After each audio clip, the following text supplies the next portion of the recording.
ಆತ್ಮೀಯ ಕೇಳುಗರೆ, ಯುವವಾಣಿ ಕಾರ್ಯಕ್ರಮದಲ್ಲಿ ಈಗ ಯುವ ವೈದ್ಯ ಹಾಗೂ ಸಾಹಿತಿ ಡಾಕ್ಟರ್ ಆತ್ಮಾನಂದ ಗೌರೋಜಿ ಅವರೊಂದಿಗೆ ಬಾಯಿ ಕ್ಯಾನ್ಸರ್ ಈ ಕುರಿತು ಸಂದರ್ಶನ ಕೇಳುತ್ತೀರಿ. ಸಂದರ್ಶಕರು ಮಾಯಾ ರಾಮನ್. ಯುವ ಮಿತ್ರರೇ ನಮಸ್ಕಾರ.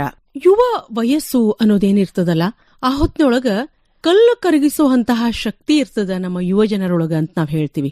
ಅಷ್ಟೇ ಅಲ್ಲ, ನೆಲ ಅಗದು ನೀರ್ ಬರೆಸಬಹುದು, ಆ ಒಂದು ಶಕ್ತಿ ನಮ್ಮ ಯುವ ಜನರೊಳಗಿರ್ತದ ಅಂತ. ಯಾಕಂದ್ರ ಆ ಉತ್ಸಾಹ, ಆ ಲವಲವಿಕೆ, ಈ ಯುವ ಶಕ್ತಿ ಒಂದು ಕಡೆ ಒಳ್ಳೆ ರೀತಿ ಒಳಗ ನಾವು ಸದ್ಬಳಕೆ ಮಾಡಿಕೊಂಡ್ರ ಅದರಿಂದ ಸಿಗೋದು ಸಾಕಷ್ಟು. ಆದ್ರ ಒಂದೊಂದ್ಸಲ ನಮ್ಮ ಯುವ ಜನರು ಅನೇಕ ಚಟಗಳಿಗೆ ಬಲಿಯಾಗ್ತಾರ. ಧೂಮಪಾನ, ಮದ್ಯಪಾನ, ತಂಬಾಕು ಇಂತಹ ದುಶ್ಚಟಗಳಿಗೆ ಬಲಿಯಾಗುವಂತಹ ಸಾಧ್ಯತೆ ಇರ್ತದ. ಒಂದೊಂದ್ಸತಿ ಯಾವುದೋ ಒಂದು ಎಂಗ್ಸೈಟಿ ಇರಬಹುದು, ಅಥವಾ ಏನೋ ಒಂದು ಮನಸ್ಸಿಗೆ ನೋವಾಗಿರಬಹುದು, ಅಥವಾ ಸ್ನೇಹಿತರಿಂದ ಅಂತಹ ದುಶ್ಚಟಗಳಿಗೆ ಬಲಿಯಾಗೋ ಸಾಧ್ಯತೆ ಇರ್ತದ. ಆದ್ರ ಅವು ಜೀವನ ಪೂರ್ತಿ ತೊಂದರೆ ಮಾಡ್ತಾವ ಅನ್ನೋದು ಆ ಕ್ಷಣಕ್ಕ ಗೊತ್ತಾಗಂಗಿಲ್ಲ. ಹಾಗಾಗಿ ನಮ್ಮ ಯುವ ಜನರೊಳಗ ಆ ಬಗ್ಗೆ ಅರಿವು ಮೂಡಿಸ್ಬೇಕು. ಅಂತಹ ಚಟಗಳಿಗೆ ಸಿಲುಕಿಕೊಂಡಾಗ ಏನೆಲ್ಲಾ ಕಷ್ಟಗಳು ಬಂದು ಒದಗ್ತಾವ, ಆಮೇಲೆ ನಮ್ಮ ಜೀವನವನ್ನ ಕಟ್ಟಿಕೊಳ್ಳುವಂತಹ ಸಮಯ ಅದು. ಅಂಥದ್ರೊಳಗ ಜೀವನವನ್ನ ಬರಿದು ಮಾಡಿಕೊಳ್ಳುವಂತಹ ಕೆಲಸಗಳನ್ನ ನಾವು ಮಾಡಬಾರದು ಅನ್ನೋದ್ರ ಬಗ್ಗೆ ನಾವೆಲ್ಲ ಆವಾಗವಾಗ ಕಾರ್ಯಕ್ರಮಗಳನ್ನ ಮಾಡ್ತಾ ಇರ್ತೀವಿ. ಹಾಗಾಗಿ ಇವತ್ತ ವೈದ್ಯರೊಬ್ಬರು ನನ್ನ ಜೊತೆಗಿದ್ದಾರೆ, ಡಾಕ್ಟರ್ ಆತ್ಮಾನಂದ ಗೌರೋಜಿಯವರು. ನಮಸ್ಕಾರ ಆತ್ಮಾನಂದ. ನಮಸ್ಕಾರ ಮೇಡಮ್. ತಾವು BDS ಮಾಡಿರಿ, ಮತ್ತ ಸಾಹಿತ್ಯದೊಳಗ ಕೂಡ ಸಾಕಷ್ಟು ಆಸಕ್ತಿಯನ್ನ ಹೊಂದಿರಿ. ಆರೋಗ್ಯದ ಬಗ್ಗೆ ಒಂದು ಪುಸ್ತಕವನ್ನು ಕೂಡ ಬರ್ದಿರಿ. ಹಾಗಾಗಿ ನಮ್ಮ ಯುವ ಶ್ರೋತೃಗಳಿಗೆ ಒಂದಷ್ಟು ಈ ಆರೋಗ್ಯದ ಬಗ್ಗೆ ಅರಿವು ಮೂಡಿಸುವಂತಹ ಕಾರ್ಯಕ್ರಮ ಮಾಡೋಣ ಅಂತ ಅನ್ಕೊಂಡೆ. ಈಗ ನಾ ಆಗ್ಲೇ ಹೇಳ್ತಿದ್ದೆ, ನಮ್ಮ ಯುವ ಜನರೊಳಗ ಕೆಲವೊಮ್ಮೆ ಯಾವ ಕಾರಣಕ್ಕಂತ ಗೊತ್ತೇ ಆಗುದಿಲ್ಲ, ಅವರು ದುಶ್ಚಟಗಳಿಗೆ ಬಲಿಯಾಗ್ಬಿಡ್ತಾರ. ಅದರಿಂದ ನಾವು ಕೇಳ್ತಾನೆ ಇರ್ತೀವಿ, ಮದ್ಯಪಾನ, ಧೂಮಪಾನ, ತಂಬಾಕು ಅಗಿಯೋದ್ರಿಂದ ಖಂಡಿತ ಅರ್ಬುದ ರೋಗ ಬರ್ತದ ಅಂತ. ಒಟ್ಟು ಯಾವುದೇ ಕಾಯಿಲೆ ಆಗಿರಬಹುದು, ಅದು ಅವ್ರ ಜೀವನ ಪೂರ್ತಿ ಕಾಡುವಂತದ್ದು. ಮತ್ತ ಅವ್ರದೇ ಆದ ಒಂದಷ್ಟು ಜವಾಬ್ದಾರಿಗಳಿರ್ತಾವ. ಜೀವನವನ್ನ ಕಟ್ಟಿಕೊಳ್ಳುವಂತಹ ಒಂದು ಸುಸಂದರ್ಭ ಅದು. ಆ ಹೊತ್ತಿನೊಳಗ ದುಶ್ಚಟಕ್ಕೆ ಬಲಿಯಾದ್ರ ಅನೇಕ ಕಾಯಿಲೆಗಳನ್ನ ಬರಮಾಡಿಕೊಂಡಂಗ. ಹಾಗಾಗಿ ಅವರಿಗೆ ಒಂದಿಷ್ಟು ಅರಿವು ಮೂಡಿಸ್ಬೇಕು ತಾವು ಅಂತ. ಈ ಅರ್ಬುದ ಕಾಯಿಲೆ ಅನ್ನೋದು ಯುವ ಜನರೊಳಗ ಕಂಡು ಬರ್ತದೇನು? ಹೌದು, ಬೇಸಿಕಲಿ ಇದು ಅರ್ಬುದ ಕಾಯಿಲೆ ಅಂತ ಏನಿದೆ, ಇದನ್ನ ನಾವು ಇಂಗ್ಲಿಷ್ ನಲ್ಲಿ ಕ್ಯಾನ್ಸರ್ ಕಾಯಿಲೆ ಅಂತ ಕೂಡ ಕರಿತೀವಿ. ಇದರ ಅರ್ಬುದ ಕಾಯಿಲೆ ಇದರ ಒಂದು ವ್ಯಾಖ್ಯಾನ ನಾವು ಕೇಳೋದಂತಂದ್ರೆ, ನಮ್ಮ ದೇಹದಲ್ಲಿ ಏನು ಜೀವಕೋಶಗಳಿಂದ ರಚನೆ ಆಗಿರುವಂತಹ ಅಂಗಾಂಗಗಳೇನಿರ್ತಾವೆ, ಆ ಜೀವಕೋಶಗಳಲ್ಲಿ ನ್ಯೂಕ್ಲಿಯಸ್ ಅಂತ ಇರುತ್ತೆ. ಆ ನ್ಯೂಕ್ಲಿಯಸ್ ಒಳಗಡೆ DNA ಅಂತ ಇರುತ್ತೆ. ಆ DNA ಕಂಟಿನ್ಯೂಸ್ ಮ್ಯೂಟೇಷನ್ಸ್ ಅಂದ್ರೆ ಕಂಟಿನ್ಯೂಸ್ ಚೇಂಜಸ್ ಗೆ ಒಳಗಾಗಿ ಅದಿರುವಂತಹ ಜೀವಕೋಶದಲ್ಲಿ ಬದಲಾವಣೆ ತರಲಿಕ್ಕೆ ಶುರು ಮಾಡುತ್ತೆ ಅದು. ಸೊ ಅದನ್ನ ನಾವು ಅನಿಯಂತ್ರಿತ ವಿಭಜನೆ ಅಂತ ನಾವು ಹೇಳ್ತೀವಿ. ಸೊ ಹೀಗಾಗಿ ಅನಿಯಂತ್ರಿತ ವಿಭಜನೆ ಇರುವ ಕಾರಣದಿಂದಾಗಿ ಕ್ಯಾನ್ಸರ್ ಮನುಷ್ಯನ ದೇಹದಲ್ಲಿ ಹುಟ್ಟುಕೊಳ್ಳುತ್ತೆ. ಇದು ಕ್ಯಾನ್ಸರ್ ಡಿಸೀಸ್ ನ ಒಂದು ವ್ಯಾಖ್ಯಾನ ಇದು. ಅದೇ ರೀತಿ ನೀವು ಪ್ರತಿ ಬಾರಿನೂ ಕೂಡ ಸಿನಿಮಾ ಹಾಲಿಗೆ ಹೋದಾಗ ಅಲ್ಲಿ ಸಿನಿಮಾ ಸ್ಟಾರ್ಟ್ ಆಗೋಕ್ಕಿಂತ ಮುಂಚೆ ಅಲ್ಲಿ ಸೆಂಟ್ರಲ್ ಗೌರ್ಮೆಂಟ್ ಇದ್ರ ಒಂದು ಆಡ್ ಅಂತ ಬರುತ್ತೆ.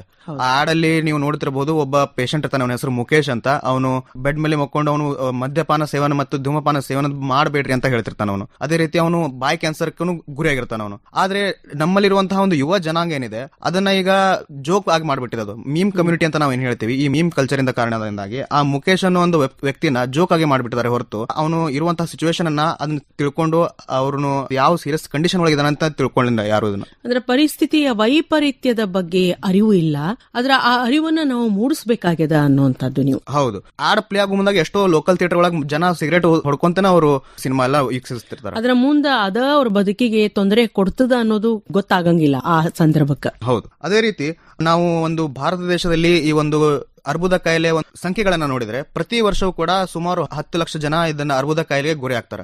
ಆ ಒಂದು 10 ಲಕ್ಷ ಜನ ಯಾರು ಗುರಿ ಆಗ್ತಾರಲ್ಲ, ಅವರಲ್ಲಿ ಸುಮಾರು 12% ಅಂದ್ರೆ 1,20,000 1,40,000 ವರೆಗೂ ಕೂಡ ಬಾಯಿ ಅರ್ಬುದ ಕಾಯಿಲೆಗೆ ಗುರಿ ಆಗ್ತಾರೆ ಜನ. ಮತ್ತೆ ಅದೇ ರೀತಿ ಅರ್ಬುದ ಕಾಯಿಲೆಯಲ್ಲಿ ಮುಖ್ಯವಾಗಿ 2 ರೀತಿ ಬರ್ತಾವೆ. ಒಂದು ಬಿನೈನ್ ಟ್ಯೂಮರ್ ಮತ್ತೆ ಇನ್ನೊಂದು ಮ್ಯಾಲಿಗ್ನೆಂಟ್ ಟ್ಯೂಮರ್ ಅಂತ.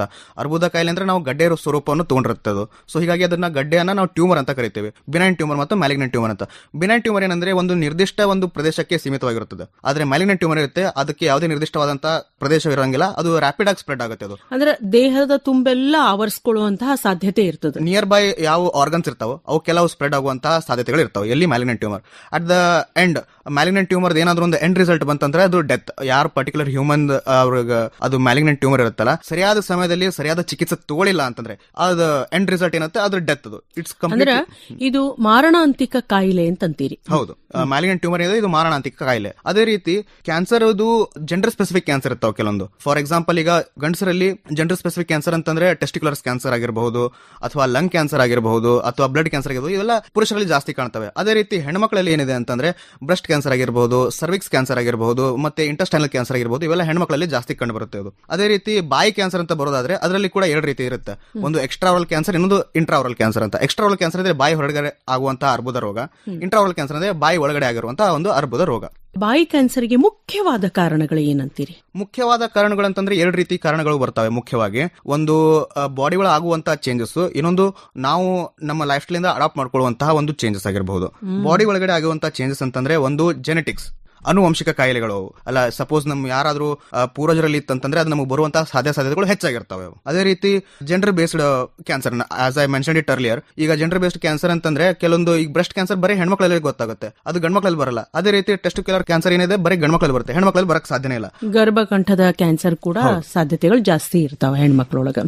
ಮತ್ತೆ ಎಕ್ಸ್ಟರ್ನಲ್ ಫ್ಯಾಕ್ಟರ್ಸ್ ಏನಾದ್ರು ಎಫೆಕ್ಟ್ ಆಗ್ತಾವ ಅಂತಂದ್ರೆ ಒಂದು ಸ್ಮೋಕಿಂಗ್, ಧೂಮಪಾನ ಯಾವ ರೀತಿ ಎಫೆಕ್ಟ್ ಆಗುತ್ತೆ ಅಂತಂದ್ರೆ ಸುಮಾರು 7 ರಿಂದ 8 ರೀತಿಯಾದಂತಹ ಒಂದು ಮಿಲಿಗ್ರಾಮ್ ನಷ್ಟು ಟಾರ್ ಅನ್ನ ಒಂದು ಸಿಗರೆಟ್ ನಲ್ಲಿ ಇರುತ್ತೆ ಧೂಮಪಾನ ಮಾಡೋದ್ರಲ್ಲಿ. ಆ ಟಾರ್ ನಲ್ಲಿ ಬೆನ್ಜೋಪಿರೈನ್ ಮತ್ತು ಪ್ಯಾರಾನ್ಯೂಕ್ಲಿಯರ್ ಆಸಿಡ್ ಮತ್ತು ಅರೋಮ್ಯಾಟಿಕ್ ಹೈಡ್ರೋಕಾರ್ಬನ್ ಅಂತಹ ಕೆಮಿಕಲ್ಸ್ ಕೂಡ ಇರುತ್ತೆ. ಅದೇ ರೀತಿ ಎನ್ ನೈಟ್ರೋಸ್ ಸೋಮಿಕೋಟಿನ್ ಅಂತ ಒಂದು ಕೆಮಿಕಲ್ ಬರುತ್ತೆ. ಇದು ಬಹಳ ಅಪಾಯಕಾರಿಯಾಗಿರುವಂತಹ ಒಂದು ಕೆಮಿಕಲ್.